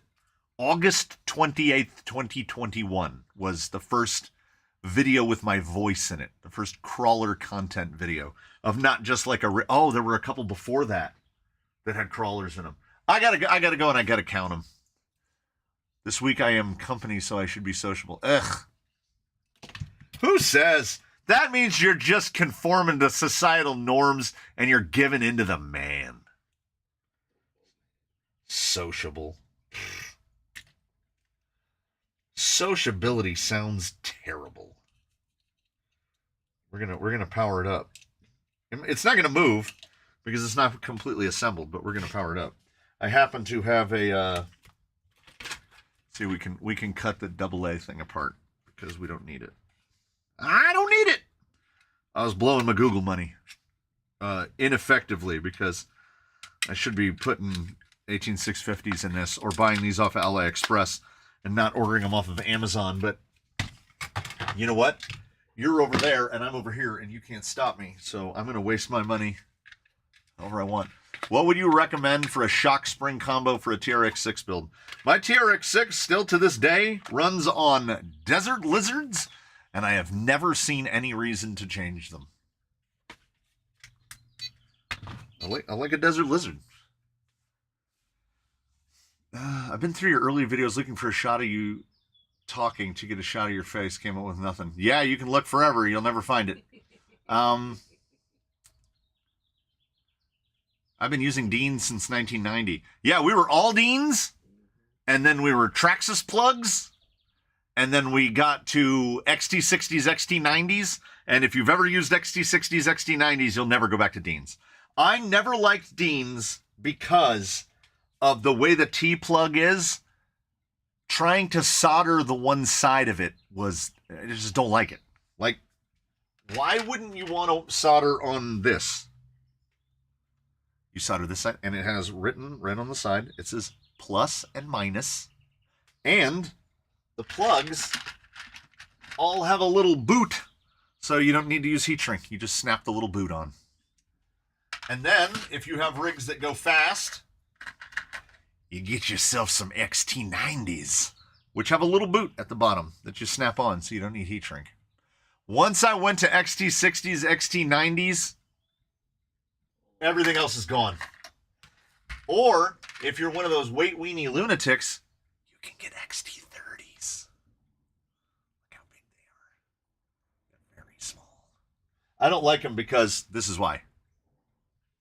I'm still holding it. It's gone. There it is. XT60 is that sweet spot.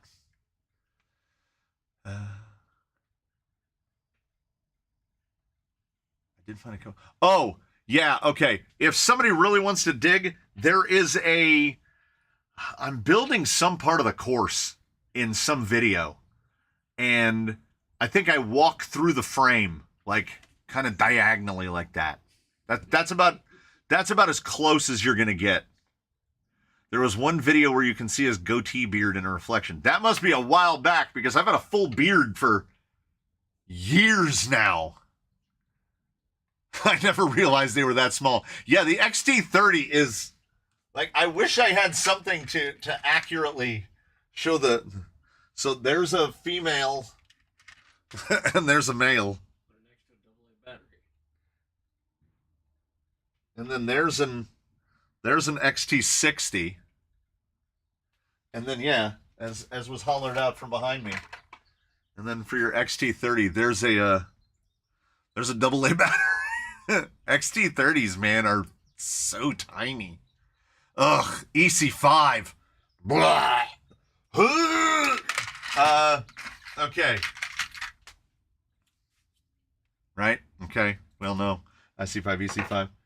Here's the only good part about IC5, EC5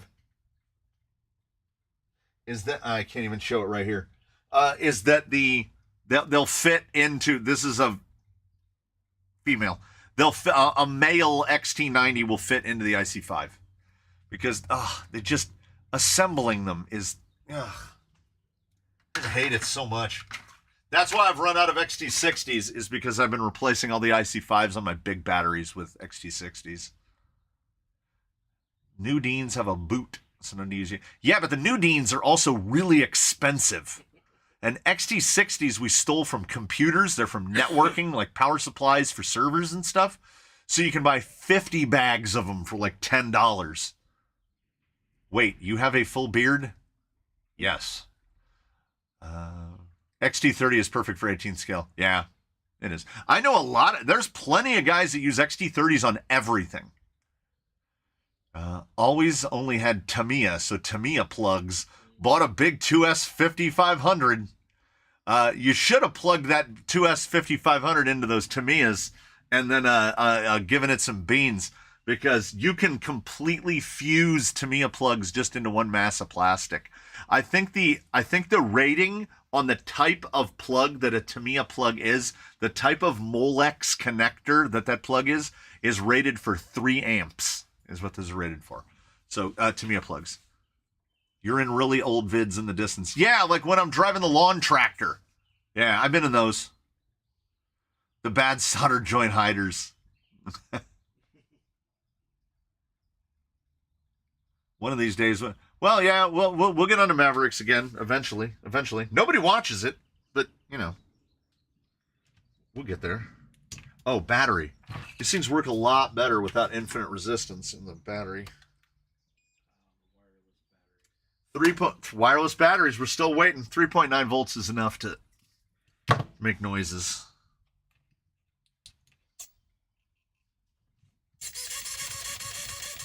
So baseline servo is still low. I've moved over from EC3 to XT60. Yeah! XT60! EC connectors. And here's why. Because they come unassembled, right? They come like this. And they're basically just bullet connectors. And then this is just a casing to hold the 2 bullet connectors. This material cannot withstand any heat at all. So if you don't even cool off the plug and you stick it through, it will melt the connector. Like these, I swear they melt at like 100 degrees. You also have to tap set. So there's a little ring on that, and they go into there's a little groove that comes out there, and those have to be ponked in there. They never want to stay. They just fall apart. They infuriate me, and it's also what Spectrum embraced, so there you go. I want to change my T-plugs for XT60s, but until I upgrade to LiPo batteries, it's not worth it. Yeah, absolutely true. Absolutely true. When you make the switch to LiPo, that change will have been made for you, because pretty much all of these little packs like this are all going to come with XT60s on them. Oh, Miata Commuter giving away gifts. We're gonna catch back up. It'll be the 22nd all over again. Let's see. Oh. Okay. That's not calibrated. Okay, thank God. Whew. Whew. We didn't reverse the throttle.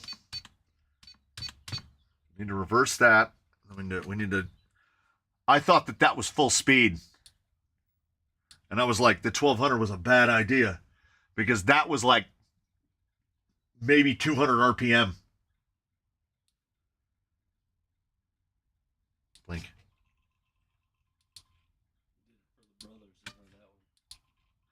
Yeah, I'm getting them confused. So I definitely got the pinion mesh set good. Because I mean, good old fusion. Wow. I wish he was closer so I could pick it up easier. Okay, yeah. Look at this. We can get it going so slow. Wait.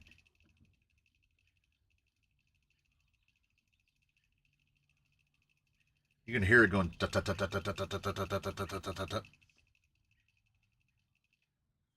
That's the individual teeth. Have you tried the yellow third? Yellow? What? Oh, Dave, these things, I don't like the OD3. It works, and it is super low profile, but, okay, here's what you got. Here's what you got. If you've never seen inside an OD3, motor, shaft from the motor. We'll try to make this not too phallic. Pinion gear is here. That is driving a gear that is, okay, now I'm trying to remember. So we've got the output comes out here. There's a gear sandwiched on top of another gear. Okay. All right. I should have done this on the other side. There we go. Zip, zip, zip, zip, zip, zip. Here's the pinion gear. And that meshes to a gear that's right here. And then that gear has a little guy that goes like this. How do I, does that look like teeth? So these are teeth. And then this has teeth. So this is the spur. And then there's a gear that's right here. And then that has a guy that goes down like this. And then there's a big gear that's right here. And that's the output. So this is the UD side. No, it would be more over here like this. We're doing this way out of spec. So it's like that. So then the underdrive, this goes to the rear. And then this one just goes straight out like this, and this is the front. So the way they're stacked together, if this shaft, like this is way out of proportion, but if this shaft comes down at all, it rubs on this gear. And all of the gears are basically like, I'm not kidding you. The way this gear and this gear sit next to each other, you could maybe fit a piece of paper right between right like that. It's how they get a 3.66 to 1 reduction inside the box.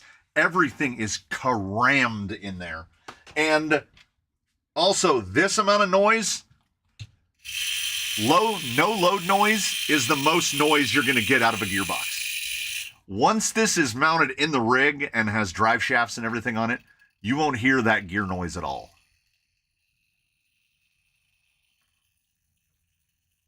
But it's also not a, it's like a tank with a lampshade on it.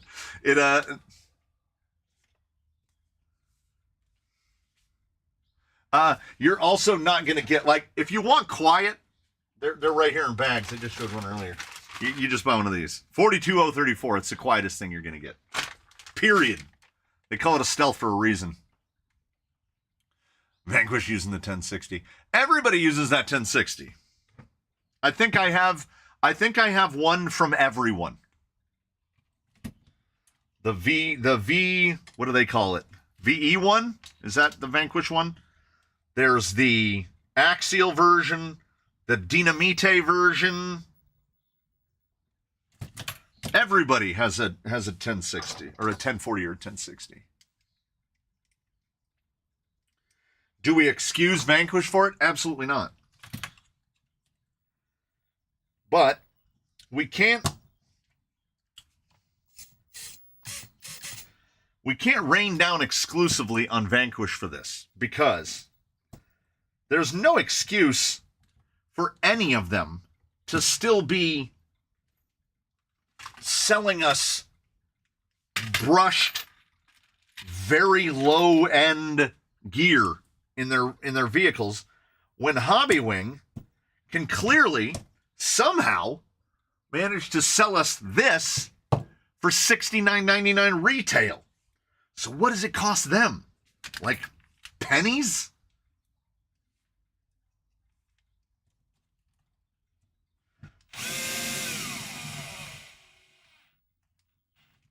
I'm glad I thought to center that.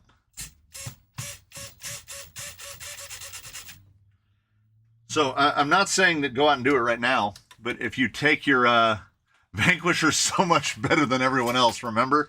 Damn it, I forgot. Sometimes I forget, and then I remember that I forgot, and I forget again. See if I can get these clampers tightened down. Not too tight. $2 Amazon servo horns will strip out on you. I do often forget. Just finished building up a set of CR18P Evo wheels and tires. Endura module wheels with this guns.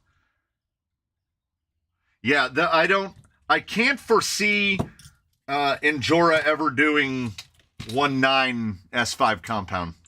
I mean, I guess they could, but the only thing I've ever heard from any of the mini micro guys that run S5 is they're like, yeah, it's like trying to mount chewing gum. So I can't see it. They just need to re-release every tire that they've released previously in S4. No more S3. Just not do S3 anymore and pretend that it never happened. And we'll all be better for it. Ordered a Vanquish 3 gear on your recommendation. Like a real one? A real Vanquish 3 gear? That is premium. That thing is, oh man. It's so, all the parts click together. You feel like it's a Citizen ProMaster or something. You feel like you're building a fancy watch. I hope that Spanish guy is still there, because he's gonna eat it with his face. He's gonna eat it with his face holes, because this thing is gonna sit on wheels and everything. And then he'll learn his lesson about how easily distracted I am. Of course, it's not done yet. I've been working on it for an hour and a half. I'm gonna keep the time. The amount of time I've been working on this is going to keep going down. Every time I talk about it, it's going to be a little bit less time. Until eventually, we'll only have been working on this for like 20 minutes.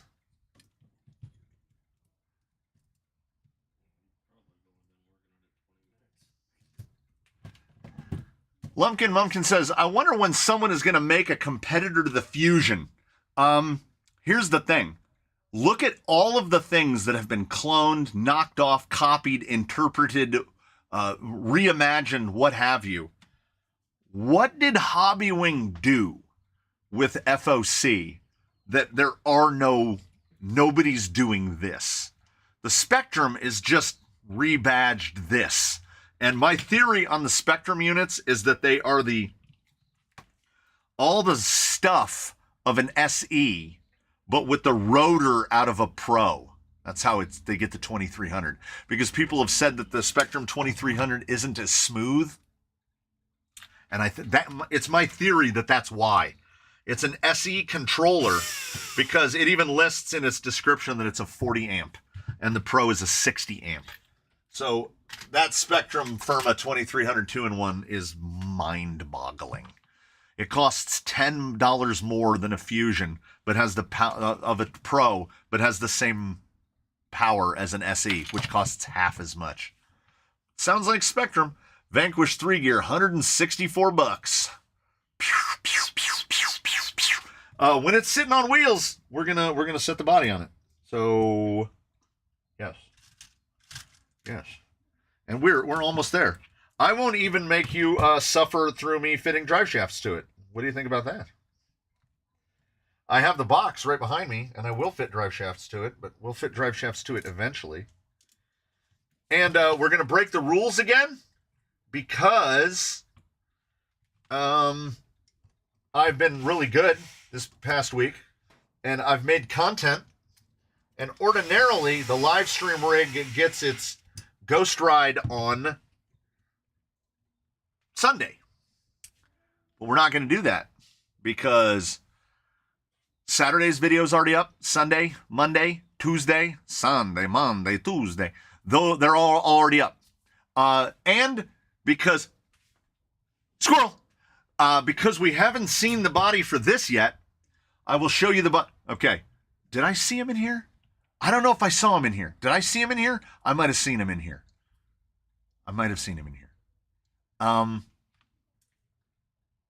Sunday's episode. Would you like to see a body? It's not this body. It's not Scarlet's body. But we'll show you a body.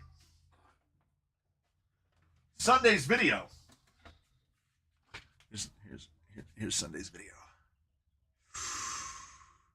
Ooh. What?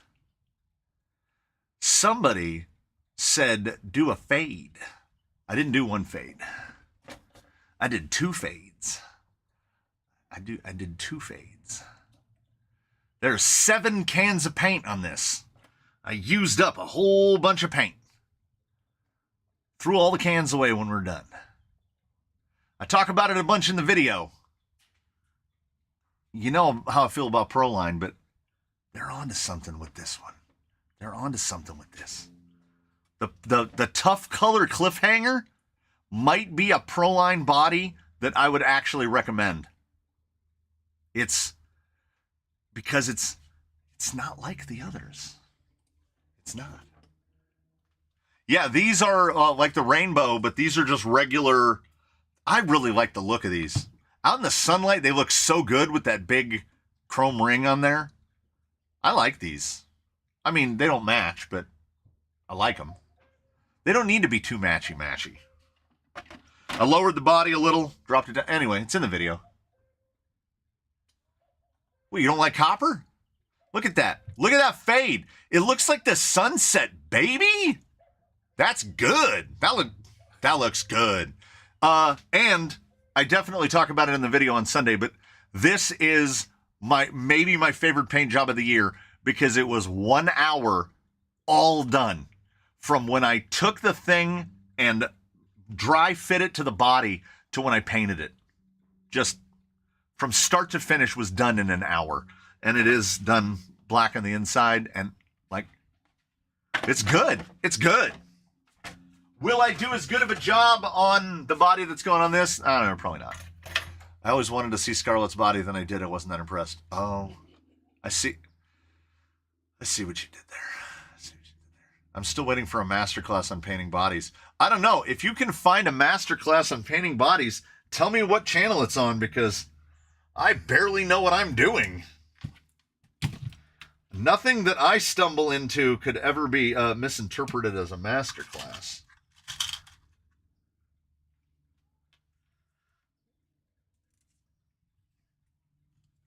Yeah, we're going to go there.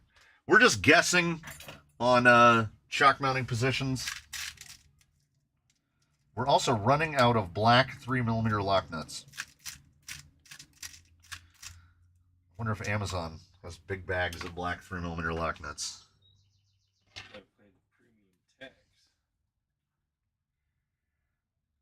Guess I could just use silver ones. But I don't want to. I want the black 3mm lock nuts.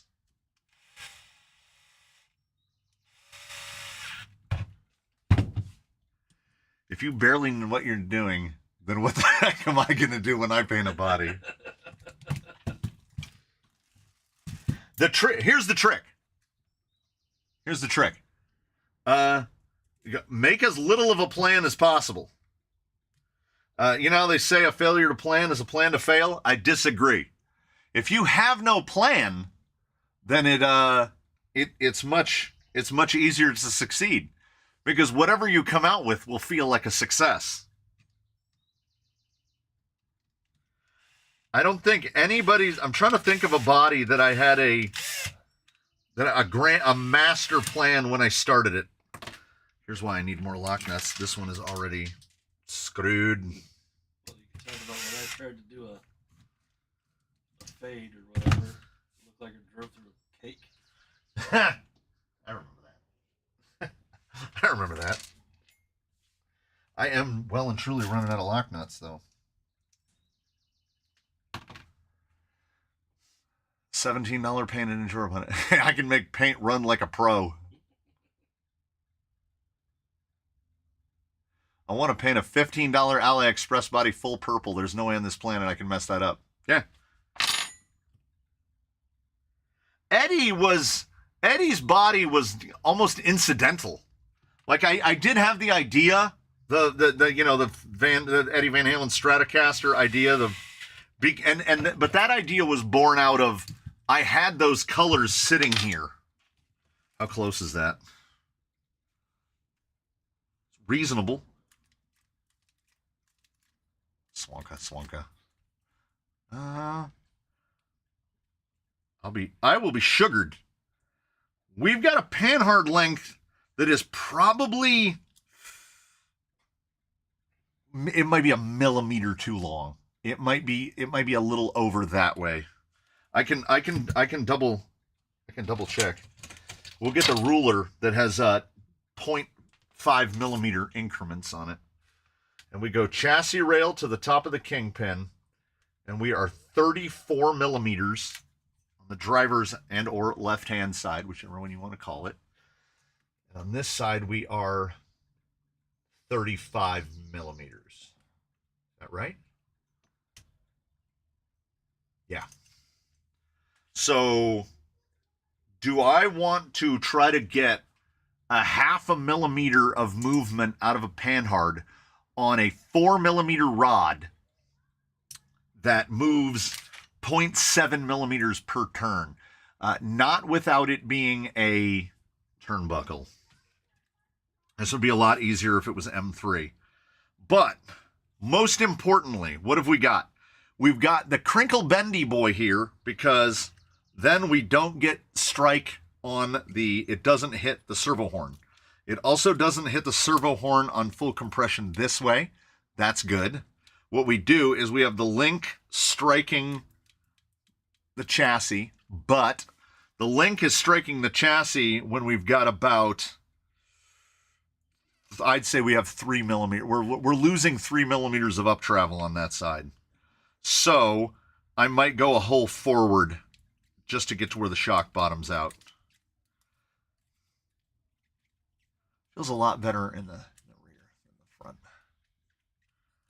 But we've got near perfect parallelism, panhard to drag link, which was why I wanted to lengthen these front lowers out a little bit, but I can't, because it would clock the upper link mount in a way that I was not comfortable with. So they're parallel this way, and then they are very nearly parallel this way. You have to look at the ends and not the kinky rod in the middle, how the ends line up. This is 92 millimeters, and I want to say this is about 90. So optimally, this would be 91, and then actually, I think I need to go a little bit shorter, or I can just sub-trim it out. I was a long-term anti-proponent, What's the antonym of proponent? Opponent. I was an opponent of sub-trim because I had never had to deal with live axles. Now I am a proponent of sub-trim because, like, right now, this horn, to get the steering straight, this horn is clocked slightly to that side.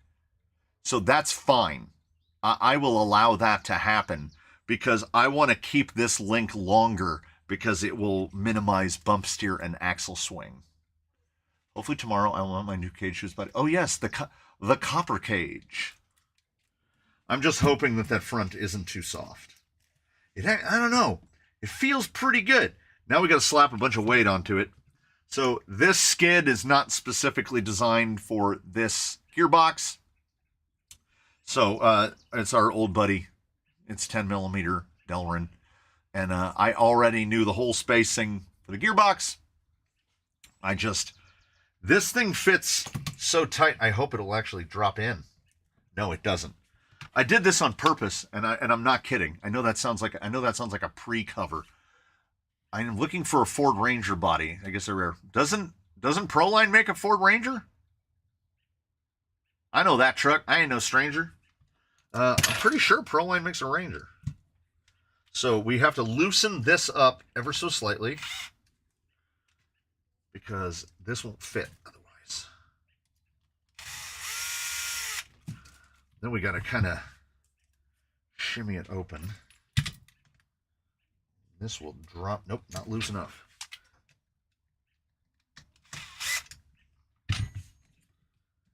This was so that it wouldn't wiggle around. Any tips for sanding, prepping copper for painting? I'm guessing some clear coat first, but again, I have no idea about painting. It depends. What do you want your final finish to look like? Like how smooth do you want your final finish to be? Because prepping for paint, regardless of the surface, it's virtually the same no matter what you're doing. You have to sand, and then copper, especially copper tubing like that, is going to begin oxidizing like instantly. As soon as you stop sanding it, it's starting to oxidize. So you're going to want to prime it with something like an etching primer, self-etching primer over metal, which is like kind of a weird greenish color. And then you're going to want to put your color coat over that. Yeah, primer is absolutely necessary. The other option is sand it down, leave it copper, and just clear coat it. I guess depending on how your brazes look. Like if your brazes look real nice after it's all sanded down, then, you could just go bare copper. So this isn't, we're not all the way to, oh wait, I gotta check something real quick. Oh. Whoa. It's not even close. I thought those links were going to get a lot closer to that motor. I was worried that I should have put a kick in the adapter, but I didn't. Proline stopped making the Ranger. Wow, really? Probably Matt. Oh yeah, everybody loves Matt. Building my RC Boys shocks at the moment. They have 3-hole pistons. Planning on using standard springs. 300. If you only have 350, 350. You said etching primer. Yes.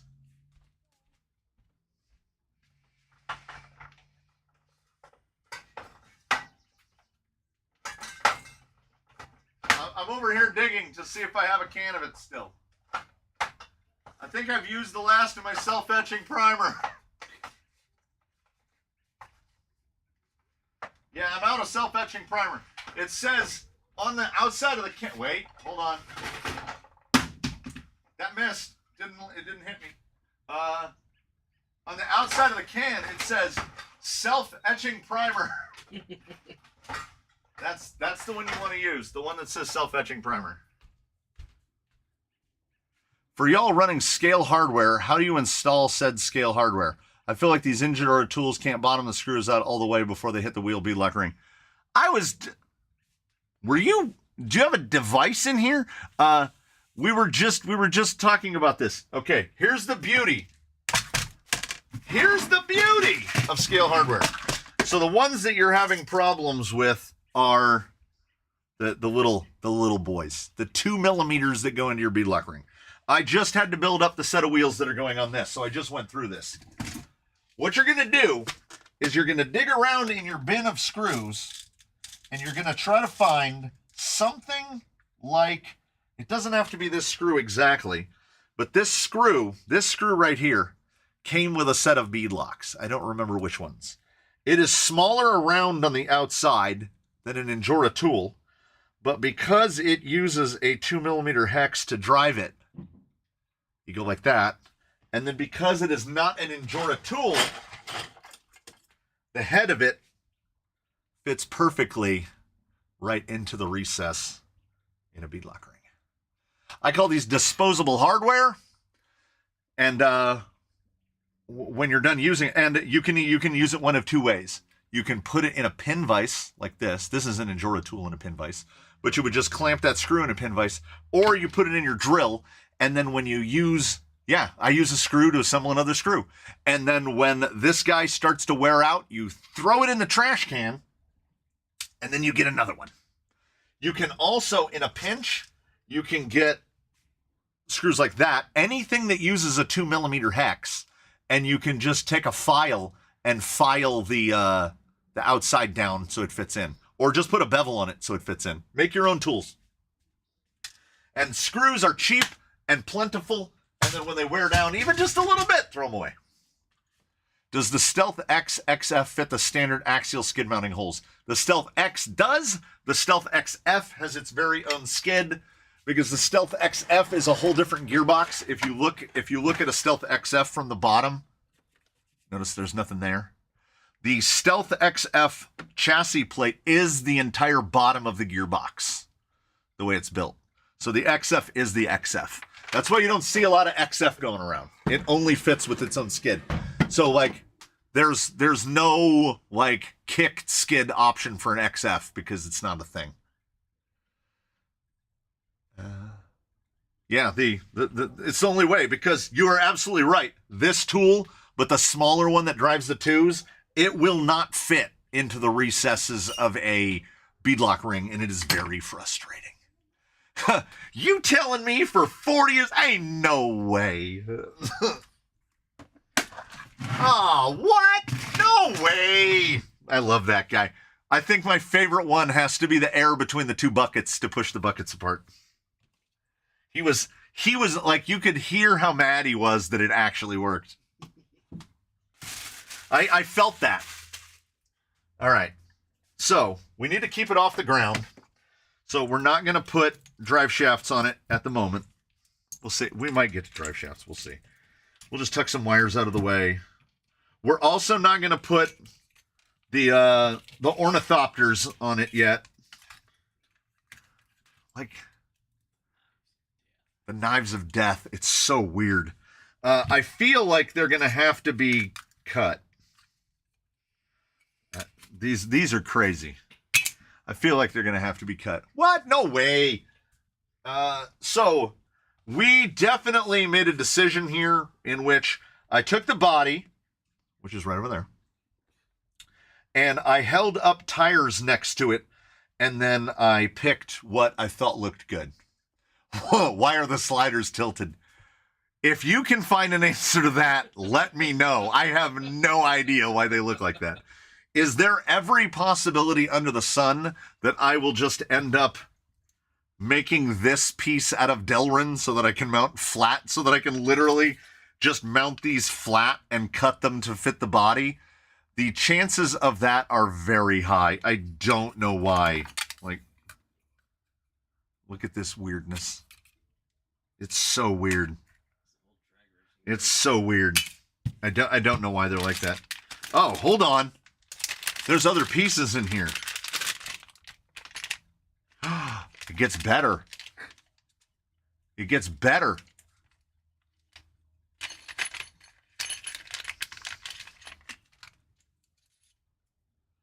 What are those? No, seriously though. What?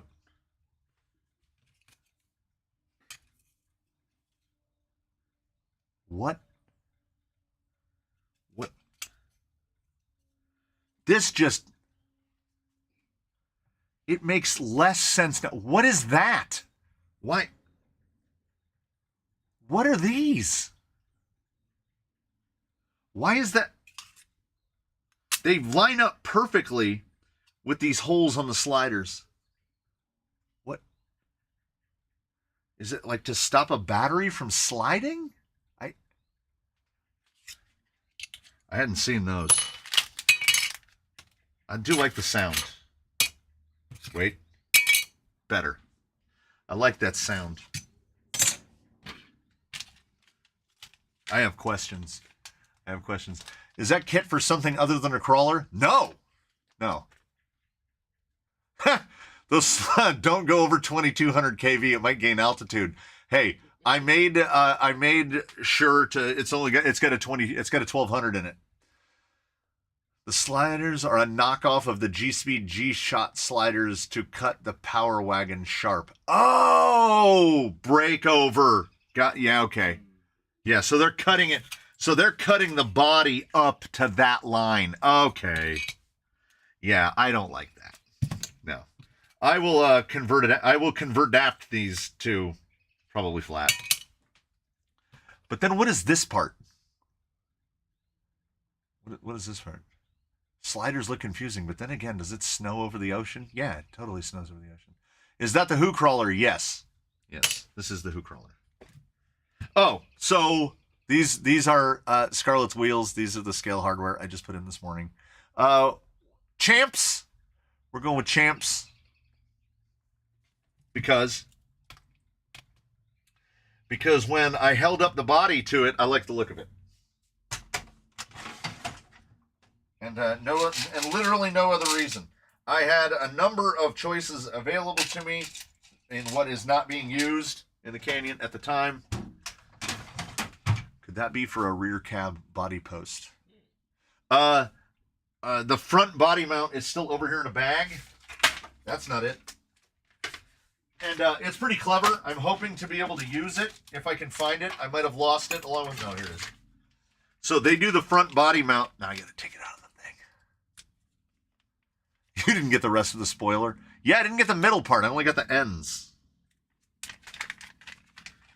They also remind me a lot of, on like Truggies, you mount this on the front of the A-arm so that the spray from the front tires don't turn your rear shock shafts. Just don't beat them all to hell. They would actually mount this way. Like, picture the rear A-arms on your Arma Kraton, and those could easily bolt right on there. So this is the front body mount. Because I think this thing is pretty much, I think it is the, what is it, G-Shot.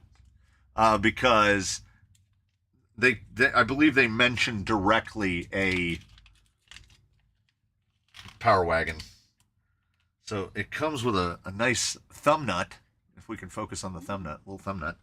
And it has this little cross brace that goes across the front shock tower, just like this. I've assembled it a little too tight. I'm going to have to loosen that up to be able to get that in there. And then it just, they do a post with a washer and then a thumb nut to hold it down. So I'm hoping that through a combination of things, we can just do the center mount, the single point body mount in the front, because inner fender mounts for your chopped up cab. Yeah. Yeah, I am definitely going to have to machine these hexes down. I dug around the bin, could not find any hexes, so I grabbed some cheap Amazon $8 a set hexes, and I will show on the final one before I put a wheel on it. You got to take them over to the drill press, and you have to drill them and re-tap them for their set screws, because in the divine wisdom of the people that are building things that they don't know what they actually are. Yeah, these need to be turned down to about 6. I think they're 8s. So there is the hole in the hex. You can't put a set screw in that hole. If you put a set screw in that hole, it will land right where the stub axle necks down to 4mm, and then the hex will go wobble, wobble, wobble, wobble. So you have to take it to the drill press and you re-drill it and you move it way into there. Why are they not just putting the hole there to begin with? I don't know. So this will be a very interesting experiment, Scarlet will. Because what we've got here is 20% overdrive in the front, 18% rear underdrive in the box, which gives us, if my math checks out, 38%, which is VRD. So we're making a straight axle fake VRD. 10 Pro, I guess closer to a 10 Pro really. None of my Rocco's 2 forward and 2 backward rotation as in quick view, and I had some scale guy come on my video insulting me as I did not even know which way tires go. Your tires are on backwards.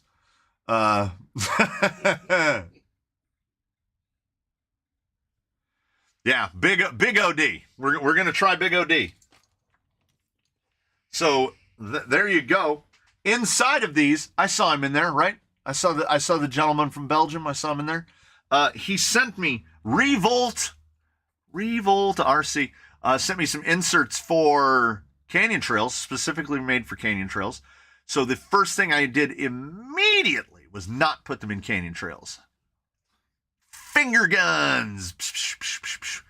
They are in these Louise Champs right here, because the Louise Champ and the Trexas Canyon Trail are as close to being the same size in terms of both width and height as you can conceivably get. They are right there.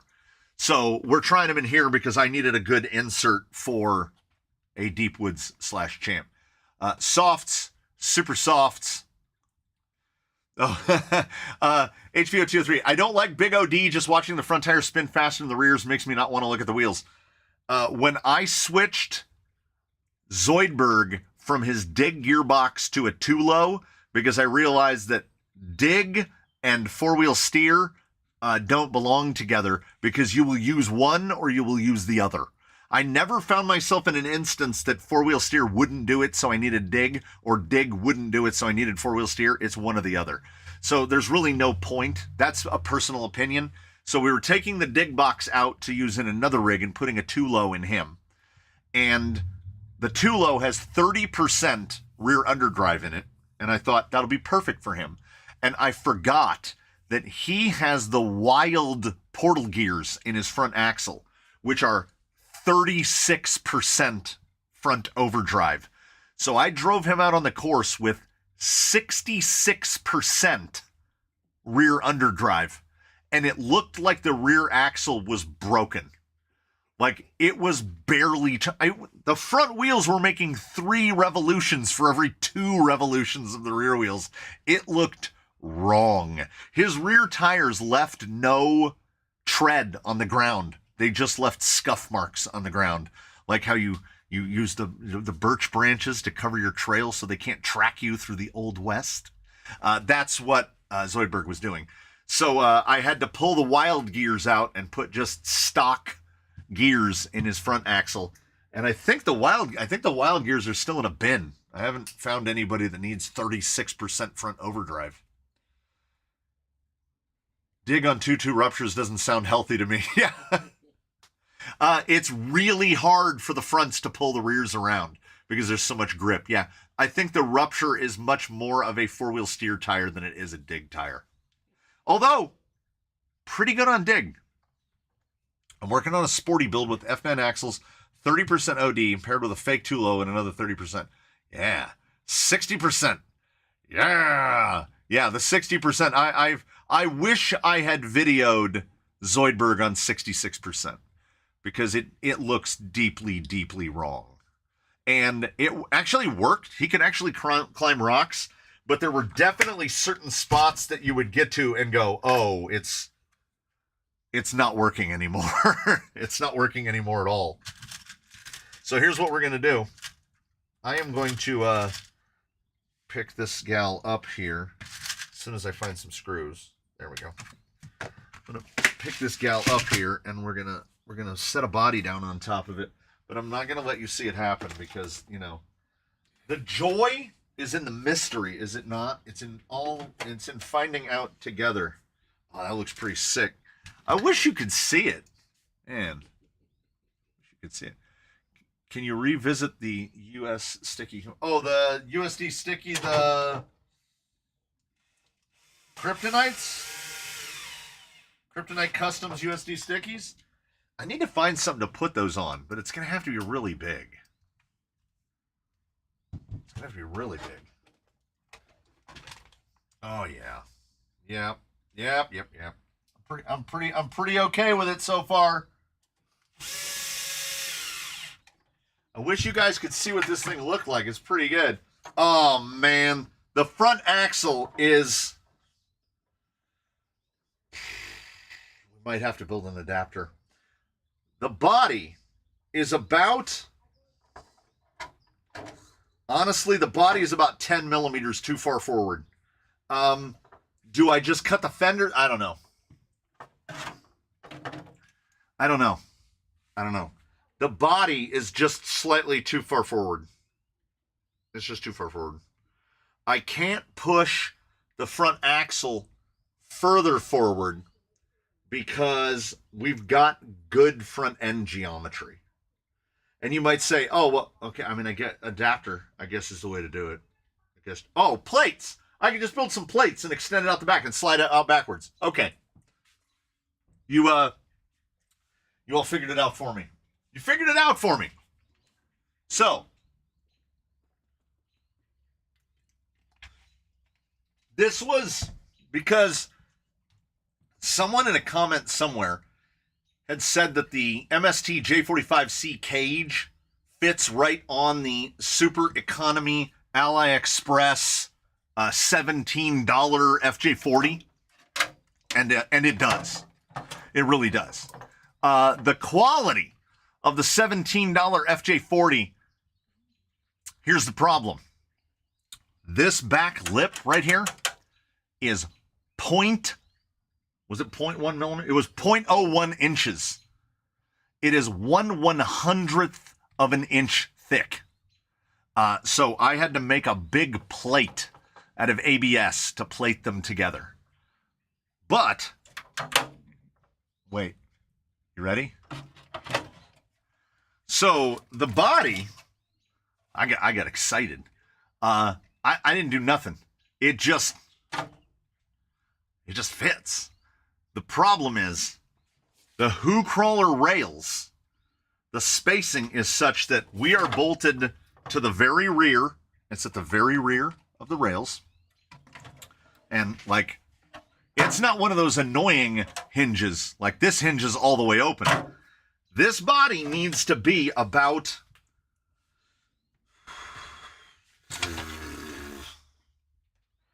12 to 15 millimeters back. Yeah. Till we get right up to there. We want to get that tire to fill up this gap right here.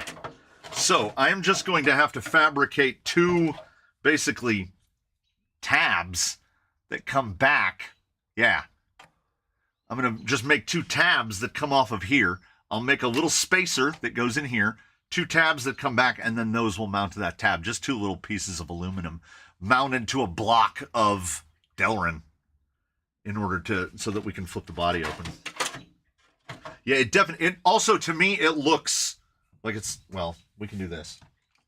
It looks like it's sitting too far forward. I was enticed by the fact that I could just mount it directly to the rails. But yeah, on Amazon, I mean on A-Main, you can get the very Ute looking bed for the J45C for $30. And this thing on Amazon is about $30 and on AliExpress is like $18. So even at US retail prices, this body is $60. And I just saw the Power Wagon rear end, the cage for the Proline Power Wagon is like $63 just for this part. Proline makes me laugh in a sad way. Oh yeah. So the rearmost hole is just a little too it needs to go right. Okay. Have to trim it a little more. It needs to go right there. Yeah. It's 12 millimeters. Look at that, and then look how much better that looks. Yeah. That's perfect right there. Perfect right there. This part, if you're not using this part, this is like, I think where's my guy? I've seen some thinness before. 0.2, it's a quarter of a millimeter thick at the back. Now, mind you, if you're getting yours off AliExpress, it's $17. It's pretty good. Pretty good for $17. Who didn't okay, if you're of a certain generation, you definitely watch MacGyver. Definitely. Richard Dean Anderson?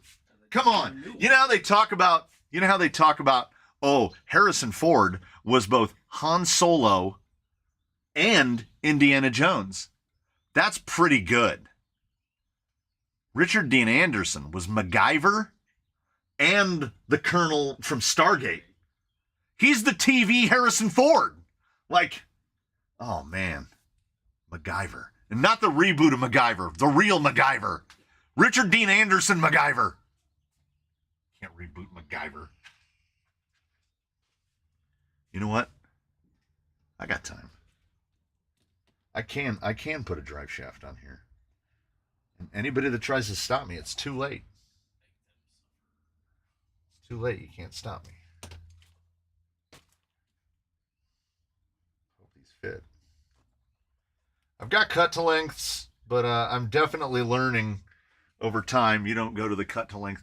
Is there any problem with the Lexan being bluish? Oh, that's the overspray mask. That's the film over the top. It's not actually that color. And to my eye, yeah, it's like a blue green. No, that's overspray film, 100%. Some overspray films are crystal clear. I remember when I felt like all overspray film was like kind of lightly blue. To let you know it was there, I always assumed. We just want to put a pin in there so that it can't fall off. Let me get these. This is going to be another fun part of life with the OD3 is that you're going to get some wild drive shaft angle no matter what you're doing.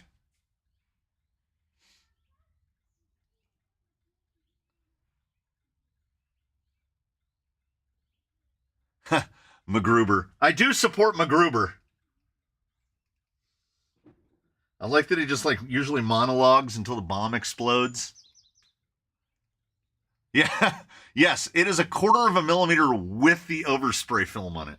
Though I don't think that my cheap Chinese caliper could accurately measure the thickness of the film. I think it would just show it as 000. MacGruber.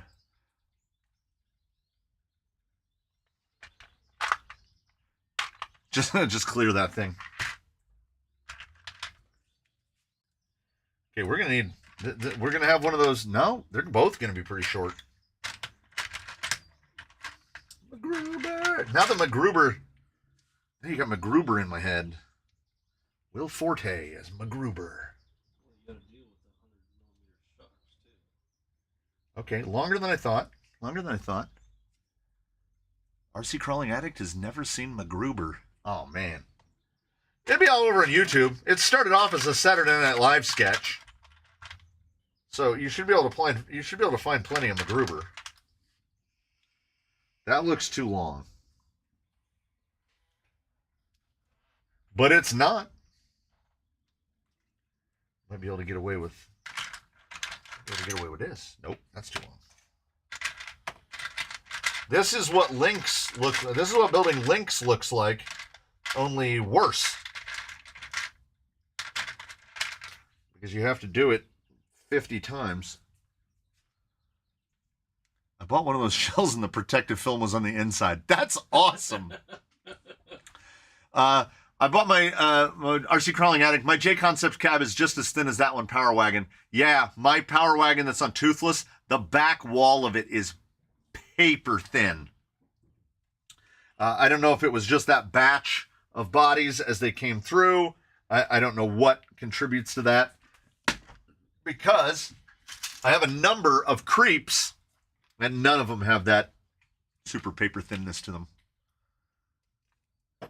Mandela effect. What color was the A-Team van? It was black. Was it gray? It was black. It was red. It was black with a red on the side of it. Why? Are they trying to tell it? Was it dark gray? Yeah, it was gray. My buddy says it was gray. I thought it was black. I don't consider that a Mandela effect, though. He's colorblind as hell, so... You know what? I'd actually be black with red. Yeah, it's A-Team van's black. Lies. If the 18 van, it's totally black. It was black with the red swoopy thing on it. Why? Are they trying to trick us into thinking that it was a different color? If they say it was dark gray, I would accept that. But because maybe it's a very, very dark gray. If the two-tone black, it was black and gray. That sounds right. Yeah, that's not that. I wouldn't argue with that. I wouldn't say that that's one of those Mandela effect things where they're trying to lie to us about our own pasts, which they are. Fruit of the Loom had a cornucopia. We all know it did. People still have clothes that have the Fruit of the Loom cornucopia in it. Yeah, it is black, gray, and red. Now, as soon as that guy said black, gray, and red, I kind of pictured it, the two-tone black, gray, and red. But it was definitely black with a red hockey stick, and then above that, it was like a very dark gray. Mr. T did not wear silver necklaces! That's insane! I pity the fool. I pity the fool. It says Mr. T wore silver necklaces. He wore the gold!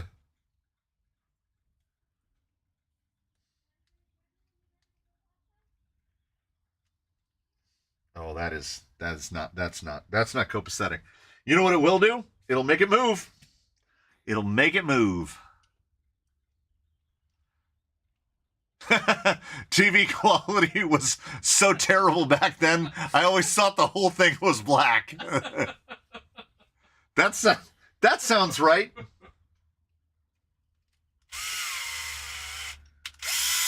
Oh my God.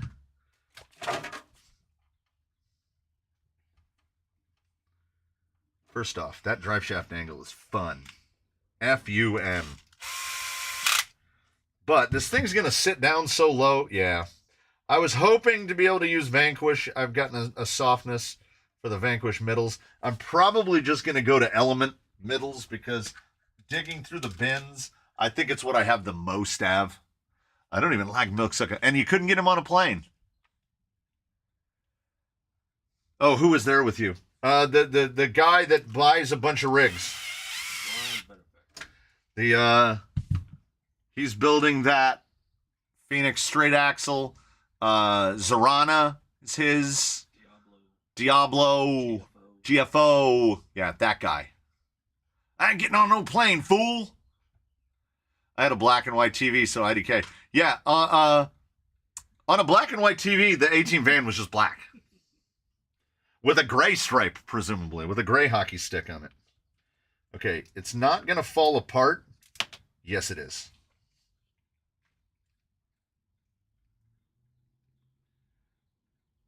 I am out of the correct lengths of pieces. I don't think I have them in Axial either. I don't want to do... Like, rigs don't start out around here on cut to lengths. Rigs will end up on cut to lengths when they are semi-finalized, but there's every chance in the world that I will have to end up disassembling something that I don't want to disassemble and having to start over, so...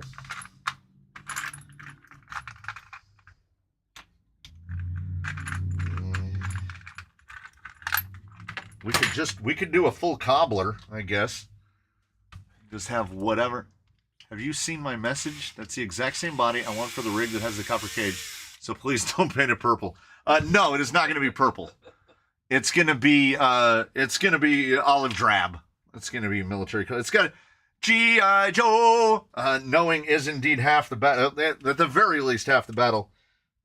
I don't remember what size. These don't use flats. These use buttonheads. Yeah, it's going to be olive drab because it's Scarlet and it's got to be G.I. Joe. So thin, can't measure it accurately. That is the thickness of the back of the cab. I'm not complaining. You know, I did say that I don't overwhelmingly recommend the Element, the J Concepts because of that thinness on those is not acceptable. But I have to assume, well, I hope against hope that it was just that it wasn't done right. What were you saying about tires? What's your fave? You have to make a decision. Tusks. It's not even a. It's that's not difficult. It's J Concepts Tusks. They just work. Sentimental favorite, Canyon Trails. Cheap, super versatile, last a long time. But if you can only have one, it's Tusks. I'm building my JDA 79. I'm building my first crawler. Get it.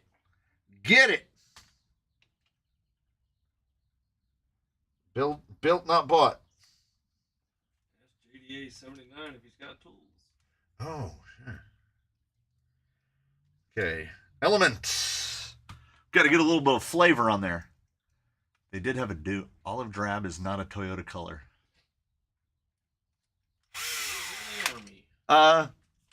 Last Creations.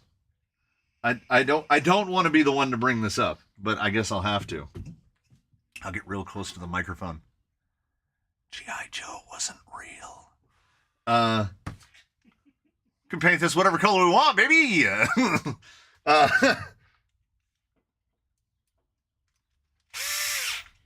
Because if it's a G.I. Joe vehicle, it would have a different name that's slightly different from FJ40.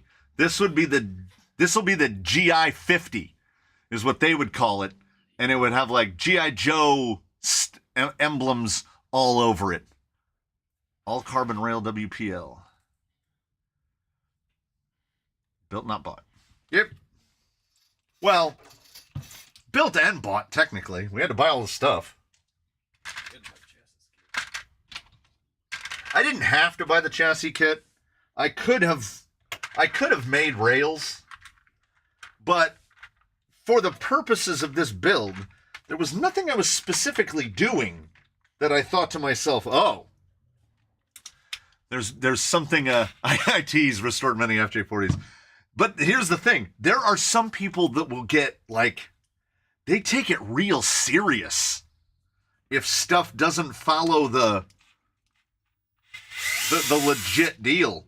They'd be well, and then I say, you know, as was pointed out by the gentleman down in New Zealand, none of this is real.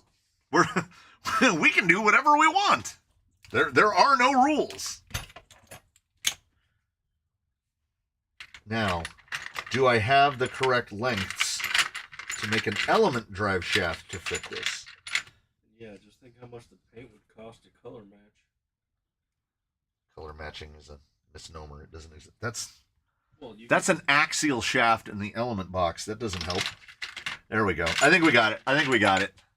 Still got a G.I. Joe copter and boat. Neil Daniels, jealous. I'm telling you, you want to get in trouble? Do you like G.I. Joe? Do you want to recapture your childhood that was stolen away from you by your generation? You go on Amazon and you search for G.I. Joe figure. They're re-releasing them all, man. All of them. They got those like limited edition, the like super detailed Baroness and Scarlet and Snake Eyes and Zartan, and I want them all. I think there's 88 figures right now, and I want every last one of them. Since it's been a while since I've had the chance to be here for the live, I figured it's discount time. Oh, Brorb is Cavalier Canyon 15 on select Brorb.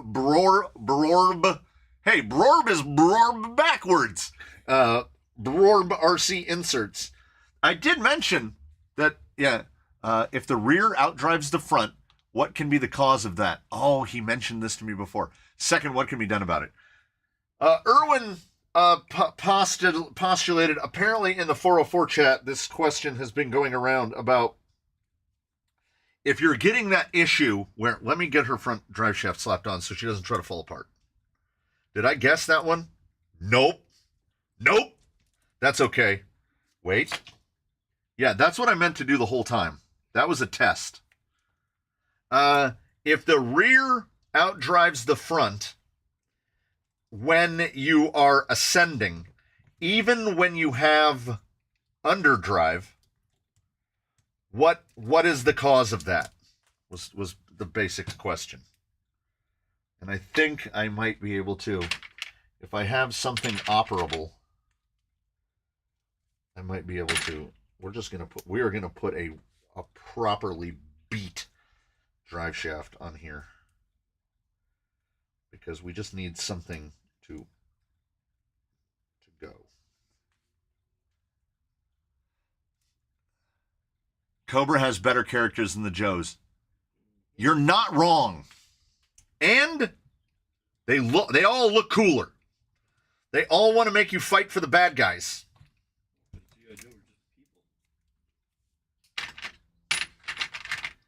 Oh, are you kidding me? Are you kidding me? Do I not have a single slider piece that is the right length? Ugh. Okay. These are the drive shafts for now. Too much weight transfer. Possibly.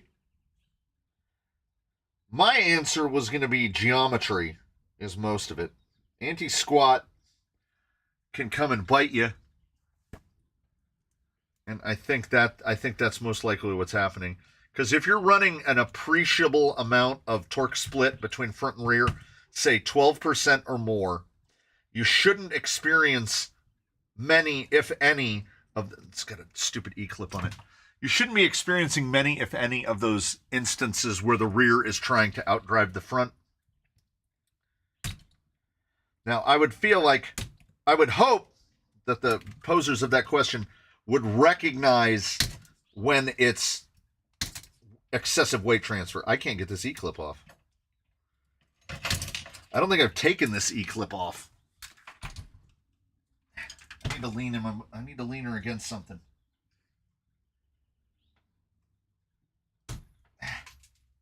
Well, it's off.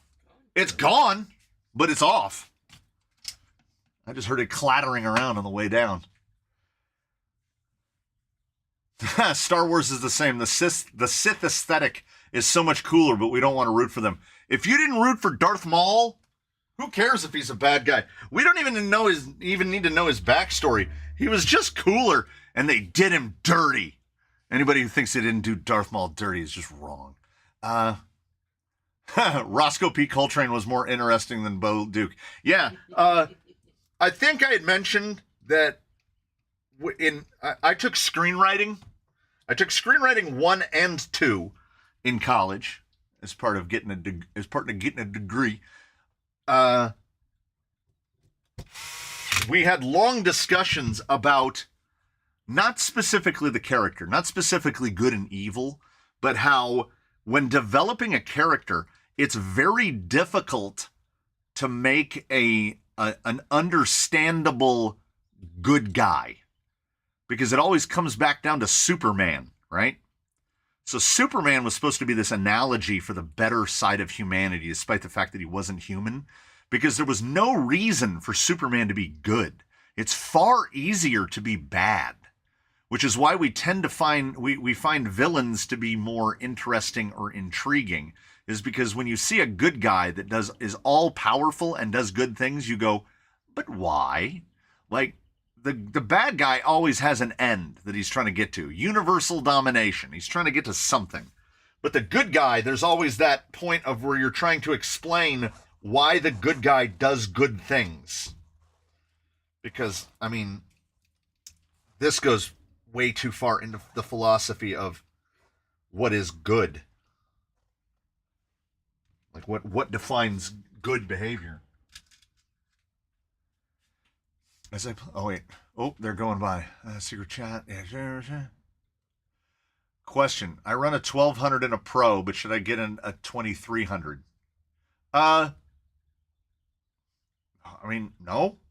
Like, I own way more SEs than I have Pros by a wide margin, because the additional wheel, if you don't, okay, here's the shorter answer to that question, Ben.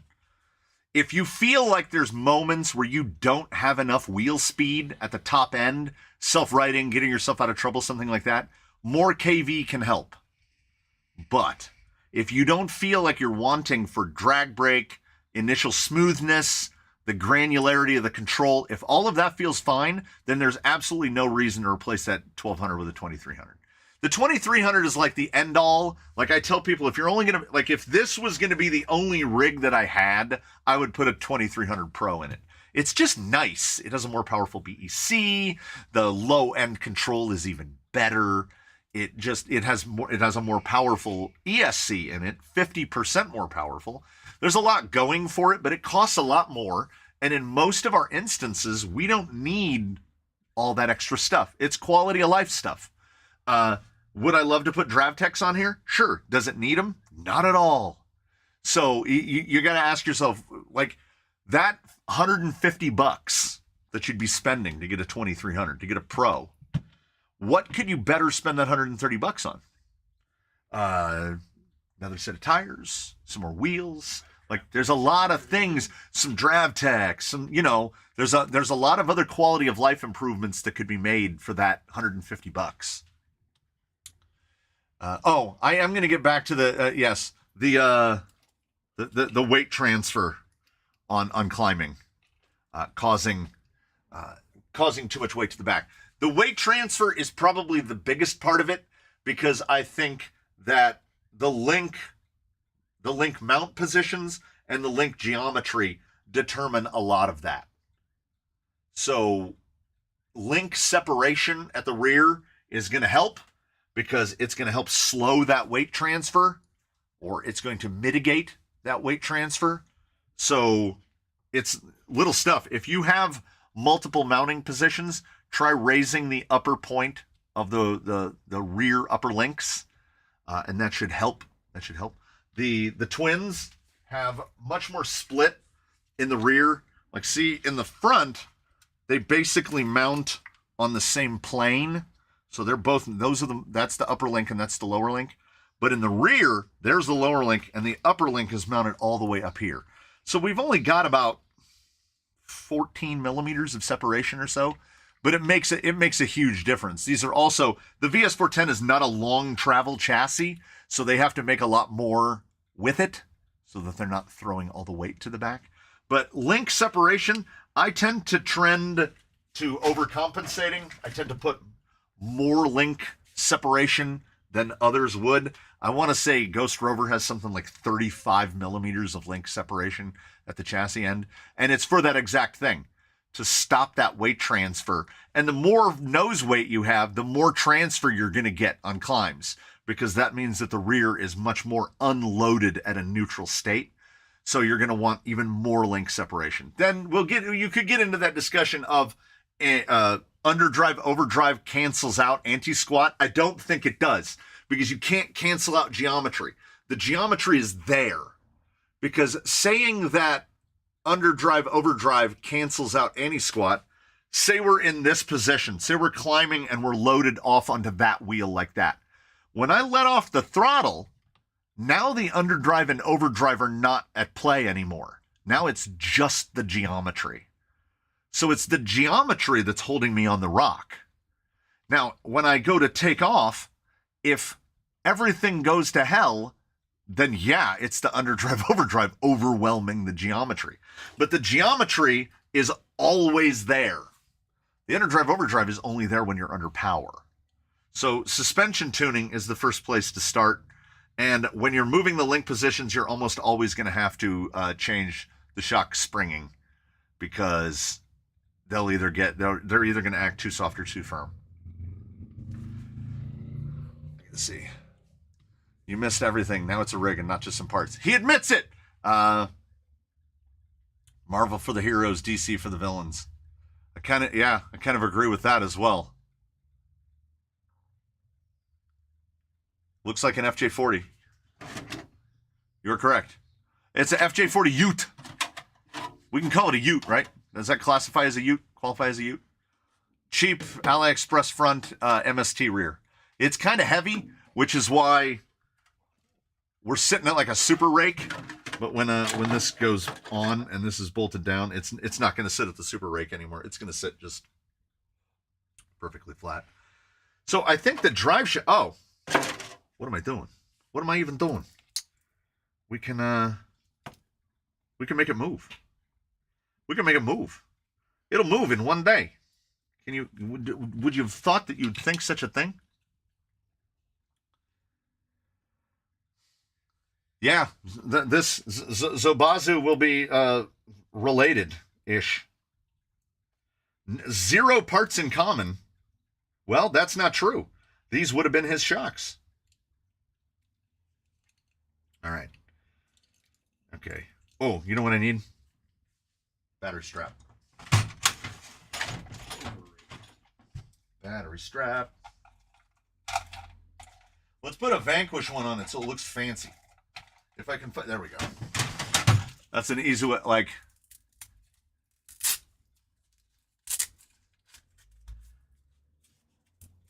So we'll go right around the fusion can, if we can. And we're just gonna Velcro strap the electronics to the top of the motor because safety. I'm just gonna tuck all of this in here like this. Wait, let's get the receiver under there as well. Don't pop out. Don't do it. I only have 2 hands. Okay. We'll tuck the power plug around like this so that it doesn't fall into the drive shaft and get torn off. And yes, I acknowledge that there's not currently a place to locate a battery, but I'm thinking I'm probably just going to make a plate at the same time and just, well, and it kind of writes itself. We'll just, I mean, look at that. Right there. Oh my goodness. The front weight is absurd. That's sitting pretty low. I think, honestly,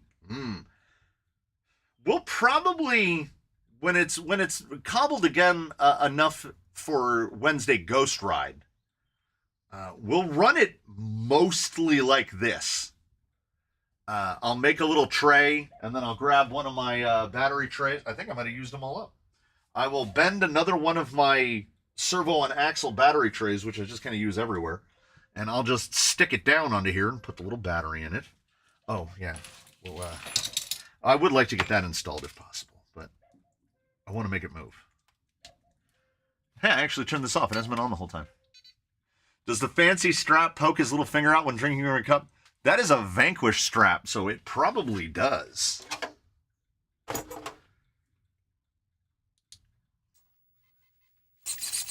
Steering is reversed. Steering is definitely reversed.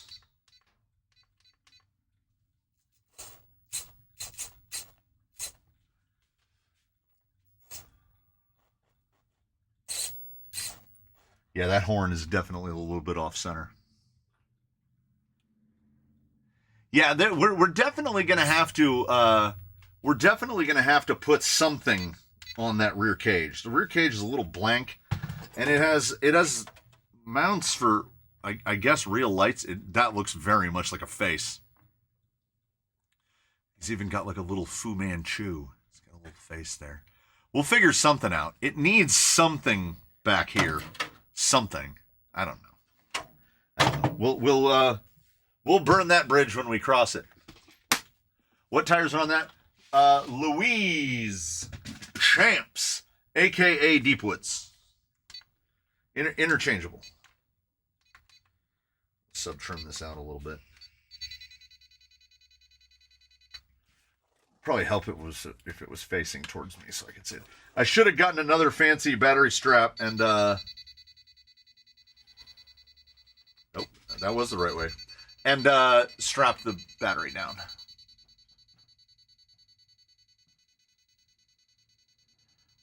Oh yeah, that horn is way off. Yeah, we're gonna have to, or no, I think the horn is just way off. We're going to have to recenter that. I've got a card. I've got a fusion card on the bench. It's really a mess off camera. A spare tire. Now, a spare tire is interesting because I don't know if you're aware, there's a lot of deep woods here, but like up there, I don't know. Looks like carrying a mighty donut. It's like a mighty hat. Won't cram under there. I don't know. That's kind of big. But if you use bread tie, who just said that? John said, I started using wire bread ties instead of zip ties. You can make cute little spirals and use them over and over. Yeah, but then you don't get to cut a ton of zip ties off. And you don't have to buy your zip ties by the Amazon 1000 bag. If you remove the bars, lay the tire flat. Ooh, did someone say little fire extinguisher? I needed to get to $99 to get free shipping on A-Main. So we do have a tiny fire extinguisher. Little pop of color. It needs something appropriately G.I. Joe on there. What that is, I don't know. Cut the back cage. Never. Well, I mean, that thing is pretty rigid. You might be able to get away without it. I don't know. I like the aesthetic of it, though. I don't know. It has to be disassembled to be... Yeah, there's a better look at the ABS piece to strengthen it up. Ooh, welder. I almost put one of those in my cart on my last order from A-Main. Yeah, I literally can't trim that out enough to get it to go straight. It's a 50 caliber machine gun. Oh, and what I've there we go. They've started sending the stickers again. When you get fusions, they've started sending the stickers. This is actually the motor that was in Ruby. And she was running a 25 tooth pinion because I had put an 1800 in her and she was way too spicy. So this thing I saw and thought I'm going to need a 1200. So they just did a motor swap. Why did this program card not do anything? Because I plugged it in backwards.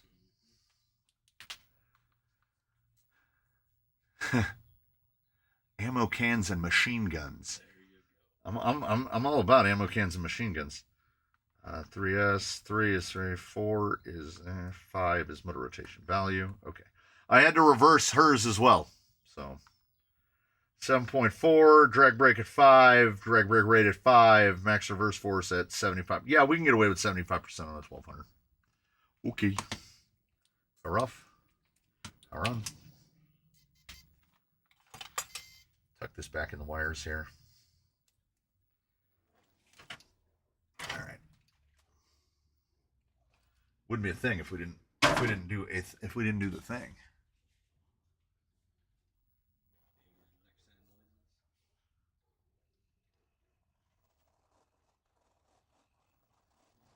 %.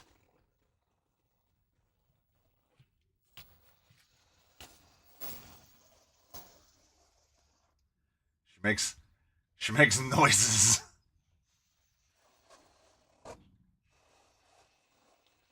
Yeah, that's 38%. And the beauty is we have the ability to tinker to our heart's contents because with the 18% in the box, we can drop it to 18.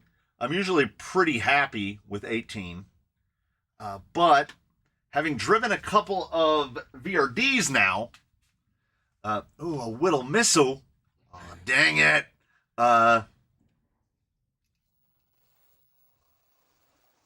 don't know. I might be coming around to properly big overdrives.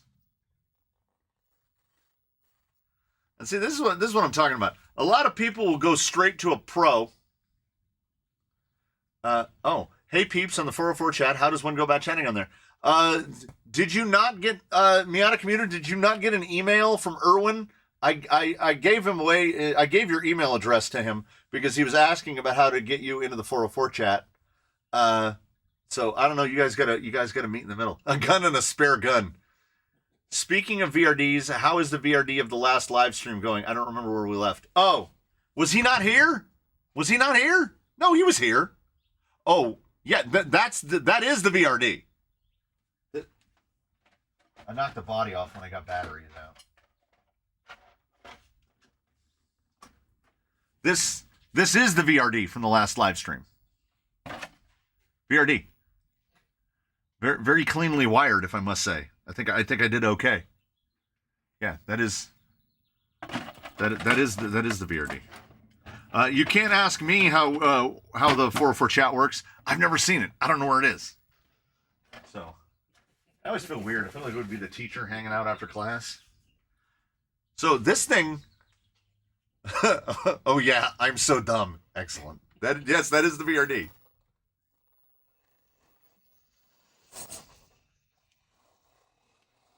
Yeah. To y'all who are not comfortable with big torque splits, yeah, this is not the gal to watch because yeah, those rear tires, she is dragging that rear end.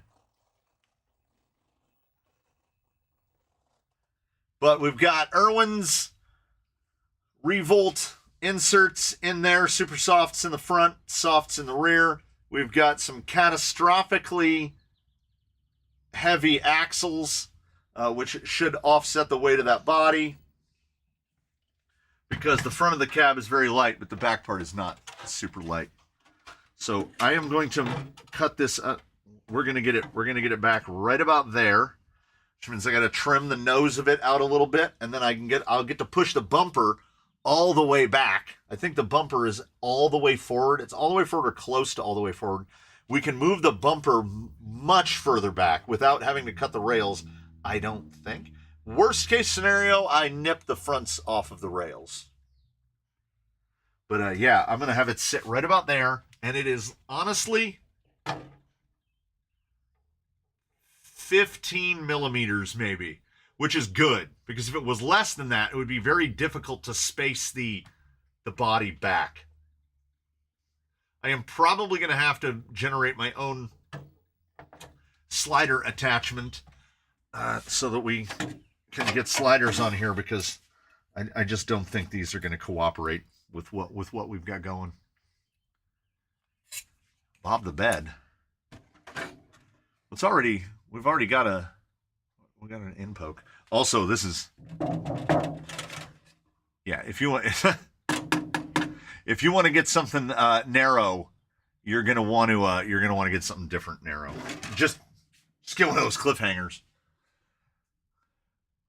Yeah, do they make a 12th scale version of the 50 cal from MB? Because that one looks good. Do you think $300 for a brand new Phoenix VS410 Portal is a good deal? Yes. Yes. Even a used one, that's a good deal. How long is it from the middle of the wheel arch to the end of the cab? I'm going to tell you in inches. No, that's not true. 200. Give or take. Maybe a little. Maybe a little. So there's the back of the cab. Right there. Say 200. Right about 200 from the middle of the wheel well. Maybe between 200 and 205. I'd go there. They do make a 12 scale 50 cal. Cool. Oh, shrink the length? I think it'd be easier to just make a little adapter bracket to mount this out because even with it out there, the back of this, so that is right about where I want. It doesn't sit very flat, but right about there. The back of the bed is basically even with the back of the tire. If we shorten the bed, I think it would look like it was too far in. Yeah, so 50 cal, maybe 50 cal and a winch and some ammo boxes. We'll get back there. Dude, a winch coming out. A rear winch would be sweet. No front winch, though. Screw that. I'm going to have to do something with the cage or with the front links. The copper cage first with 210, not 100. 200.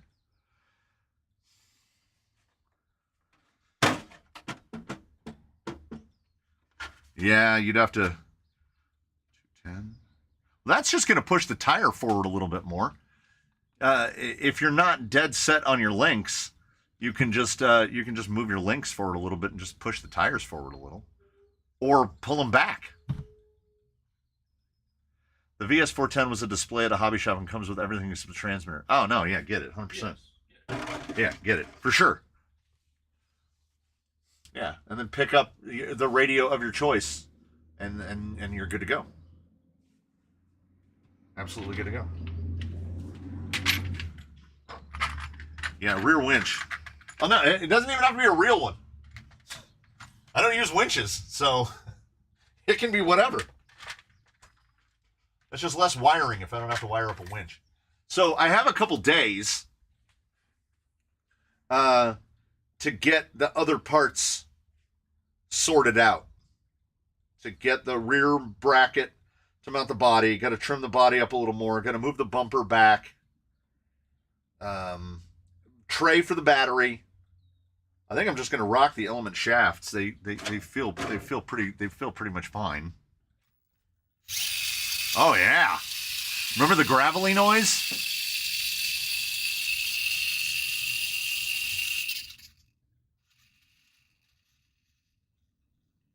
Good old 1200. It makes that front end look almost notchy because it's moving so fast compared to that rear. 38%. We'll find out. If we don't like it, we've got gears. If we do like it, then we don't have to do anything. It's a win. It's a win-win. If the cab is 200 and the front tires are 10 millimeter forward, I would need shorter front links or longer rears. Yeah, either or. Yeah, depends on where you mount it.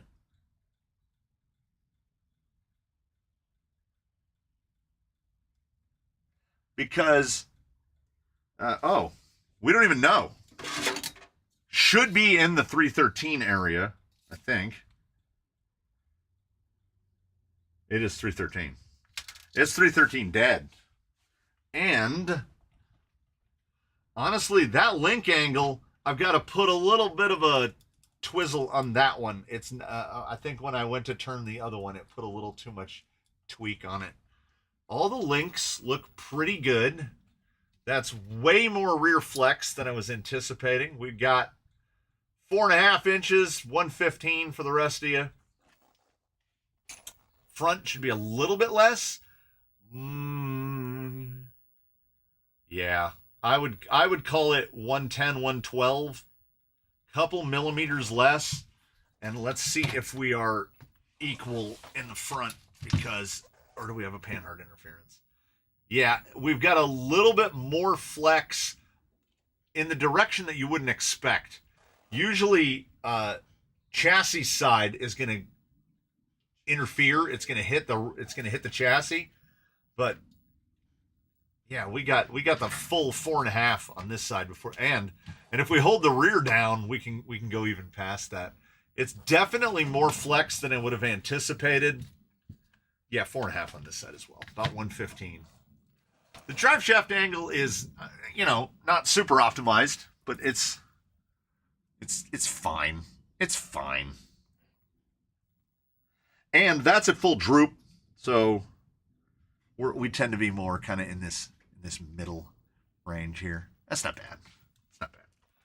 So there's some bits to fabricate, which is good. We like to fabricate some things. Ben, the gearbox is the fake OD3, Deluxe OD3, not a real one. 18% underdrive in the box, 3.66 internal.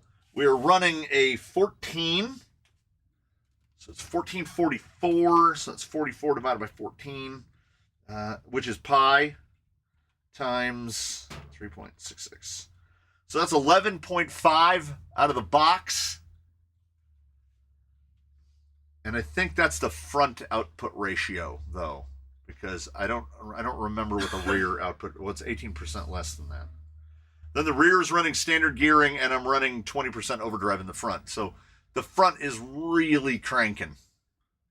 So that's 11.5, and then these are 824, so that's 3 to 1. Yeah, so we're only at 34.5 to 1 in the front, and then, yeesh. So that would be divided by 0.38. No, that's not right. 30. What did I say? 34.5 times 1.38. Yeah, and around 48 to 1 in the rear. So 35 to 1 in the front, 48 to 1 in the rear. That actually seems okay. That seems okay. The OD3 is a pain. It's a real pain in the tuchus. And this chassis, they mention, is specifically for an Air 44. And we put a 10 Pro in it, which is much closer to a Air 45. But honestly, with this setup, getting the Fusion in there, there's no way this works without offset pumpkin. Like, look at the drive shaft. It's very Vanquish in the front. And I see this angle right here. I need front, upper. Oh, no, I won't do it. I won't do it. Optimally, for that angle right there, you can see him right there. The front upper would be about 2 millimeters longer, but that's going to mess up the front end geometry. And I would rather have the front end geometry than an absolutely perfect front pinion angle. I will sacrifice one for the other.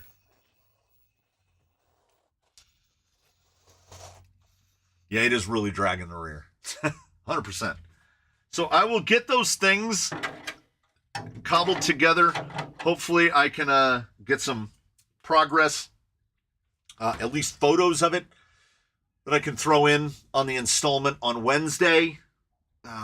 Get the body situated, get it put down, get Scarlet out of her box. Luckily, this is ABS, and it is 7 millimeter ABS. So I am likely just going to mount something right off of this. That's just going to come forward and just put her right there. And then there's that third steering wheel. We will slap it in her palms, and then she will be in there for the ghost ride.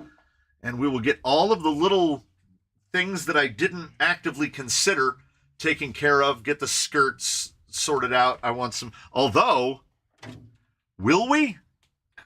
I mean, do we need them?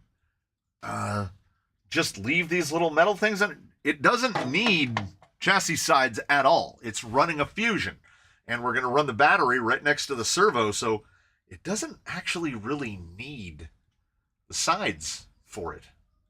But then we can't use our carbon knives. Wait, it's more knifey that way. So yeah, I will get to that. Oh yes, my goal is to get this mounted right there, and then possibly just put a body post off of it, or use the thumb screw on the outside. I haven't decided, but with the hinge, I want it to where I don't have to take the body off. So we're going to do the hinge. So, yes, Scarlet will be the protagonist of the upcoming wheel on Wednesday. That is my goal, should nothing in between intervene. We have way too many this or that's that I want to do. Now that he says desert camo, because then it would be really hard to see out there. That would be amazing. And I do have khaki.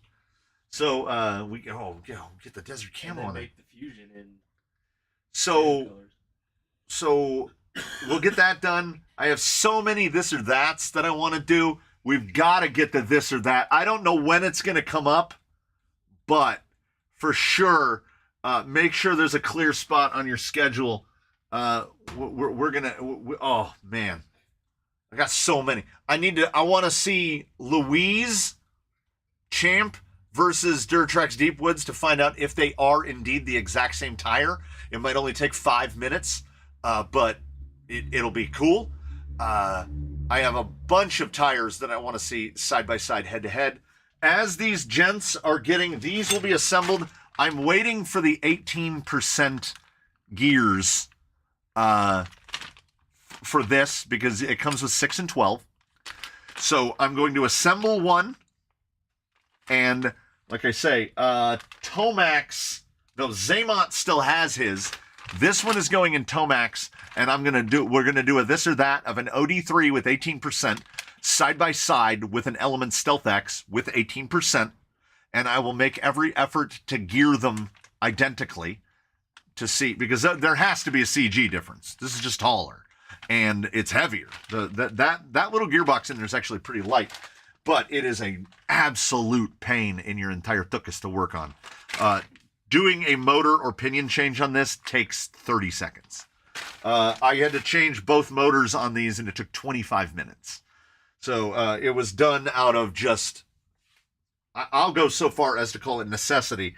The necessity of saving my own sanity. I couldn't do it.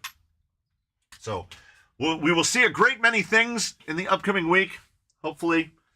And we're going to wheel this one on Wednesday because Wednesday is the first day I don't have content already up. So it's gonna fill that Wednesday. And the gentleman from Spain, he can't give me any business today because do you not see before you? All it took was about 8 hours yesterday and 3 hours this morning, and then the 3 hours of the live stream, and we got this together. So actually, if you add all that up, that's not bad for cobbling something together out of parts that no one ever intended to go together. Mr. C, my front links have to be shorter. Either that or I make some spacer between the body and the cage, and that would look really bad. Yes. Yeah. You just shorten your front links. Yeah, it's not a problem. Do you not have your big box that says crawling links and it's full of links in it? Well, you got to get one. You get there by buying a bunch of link packages and then not using them. That's the secret. That's the secret. Or put titanium on your Vanquishes, and then you have a bunch of links left over. Or don't like Axial links because they put a hole in them, and then you can bend them all. So you put all those in the bin too. I think Zobazu and RoboKitty, I think, are the only two rigs running the big Axial turnbuckle links with the hole in the middle. They shouldn't have put the hole in the middle. They should have just put a flat. Because the hole in the middle, I have a couple of them that are bent, but because I have some sort of mental illness, I can't make myself throw them away. I just keep them anyway, even though I know they're bent. What if I need those later? Like, what if I need a link, that exact length, and I don't have it because I threw it away? I'd be very upset. I'm still tinkering on a method to create my own links. It's easy, super easy. There's two methods. One is you just buy 4mm rod and you take a 4mm die and you cut threads on the end. You can buy 4mm all thread. Over here, we would use 8/32. Over there, I assume you can use 4mm all thread. Just cut them in the lengths, sleeve it over with a piece of tubing of some kind of metal tubing. You can get metal stock. Do I have one that is not in use? You can take metal stock. I'm looking for something that's not thin wall, and I'm not finding it. Oh, wait, that's because they're in here. You can use brass, you can use Delrin, you can use aluminum. You take a piece of aluminum. This is 6mm aluminum. You tap 3.3mm holes into each end. You tap it. You put a set screw, 4mm set screw, and then you screw your rod ends onto it. You can make them out of aluminum, brass, Delrin. You can do whatever you want. I can't stop you. Nor would I try to. This is a brass one that I made. That was an aluminum one that I made, but this is a brass one that I made. And then it got replaced because that vehicle was using a longer link. So yeah, there's a lot of different ways to make links, and they're all, I mean, it's not like I invented the idea. This is an Axial aluminum link, and it's just the exact same thing with two holes in it. You put set screws in it. but it's aluminum, which is why we're not using it. I don't like aluminum lower links. Aluminum upper links are fine. What is Delrin? Delrin is aceto copolymer. It is a self-lubricating plastic that is food safe and is used in many industrial environments. It is extremely easy to machine. It will hold a thread almost like aluminum. You can tap it, you can shave it, you can trim it. You can do things like if you need to make an adapter spacer because the gearbox doesn't fit the skid that you have, you can cut it on a table saw. This is an adapter plate that mounts that gearbox in OD3 into the gearbox of the twins. So this is the other one. And you can just see it right there under the thing to raise the plate. Because this gearbox is not to be designed to be used with 540 motors. So this just steps it up. So it'll step up. I make a lot of things out of Delrin. It is one of my favorite materials of all time. It doesn't get ice cold when it's cold. It doesn't get burning hot when it's hot. It comes in black and sometimes white. And, Delrin is basically the trade name. Mitsubishi actually makes real Delrin. Some of this stuff is actually Mitsubishi Plastics Division or whatever it's sold as. If you do a search for acetal, A-C-E-T-A-L, copolymer, acetal copolymer, that's what this is. You can find the knockoff stuff, and the gentleman over here can attest, when you're turning a round piece on the lathe and it's made out of the real stuff, it has an odd... Fish. It smells a little fishy, but almost sweet at the same time, like a candied fish. The fake stuff, on the other hand, smells like poop. It does not smell good, but you're not turning it on a lathe. So you can machine this with whatever you have. I cut this on a table saw, drilled it on the drill press, and tapped it with a hand drill. That's a spot when I was trying to mount it and I was missing. Yeah, Delrin, one of my favorite materials of all time. It's far easier to work with. Too many English words for my Spanish brain. Yeah, acetal, we'll probably find it. Where do we purchase it from? The Zon. Yeah, you can get yeah. I don't know about Amazon Spain, Amazon.sp, but you can find, I get mine from McMaster Industrial Supply, which is like 60 miles away. So I have the advantage of that, but I've been warned about that fishy smelling stuff. It happens. It does happen. A-C-E-T-A-L. Acetal. Copolymer. Yeah. I like in rod format, I have some of the real stuff. I think most of this flat stuff, although no, one of them, it had the Mitsubishi sticker on it. So this is all made out of the real stuff. Mitsubishi, what, petrochemical or whatever. Yeah, who knew? Mitsubishi. They make trains, boats, Delrin, cars, Zeros, concrete plants. So, we did a thing.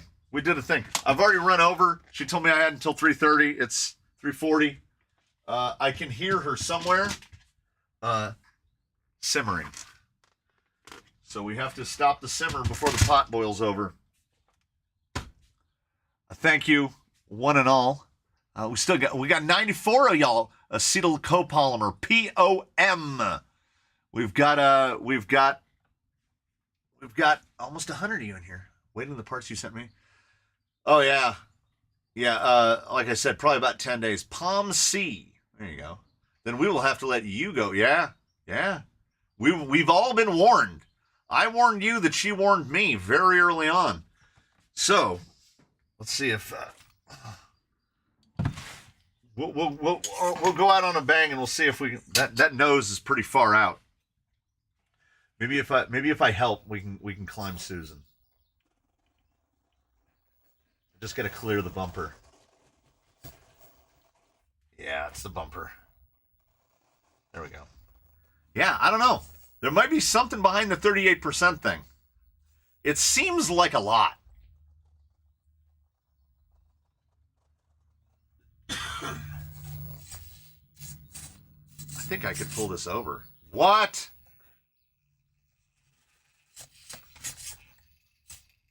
Look at that. I mean, come on. Couldn't have done it better. Crawler City RC said it. Have a nice day, guys. Had a good time. Be good. Don't forget, use soap.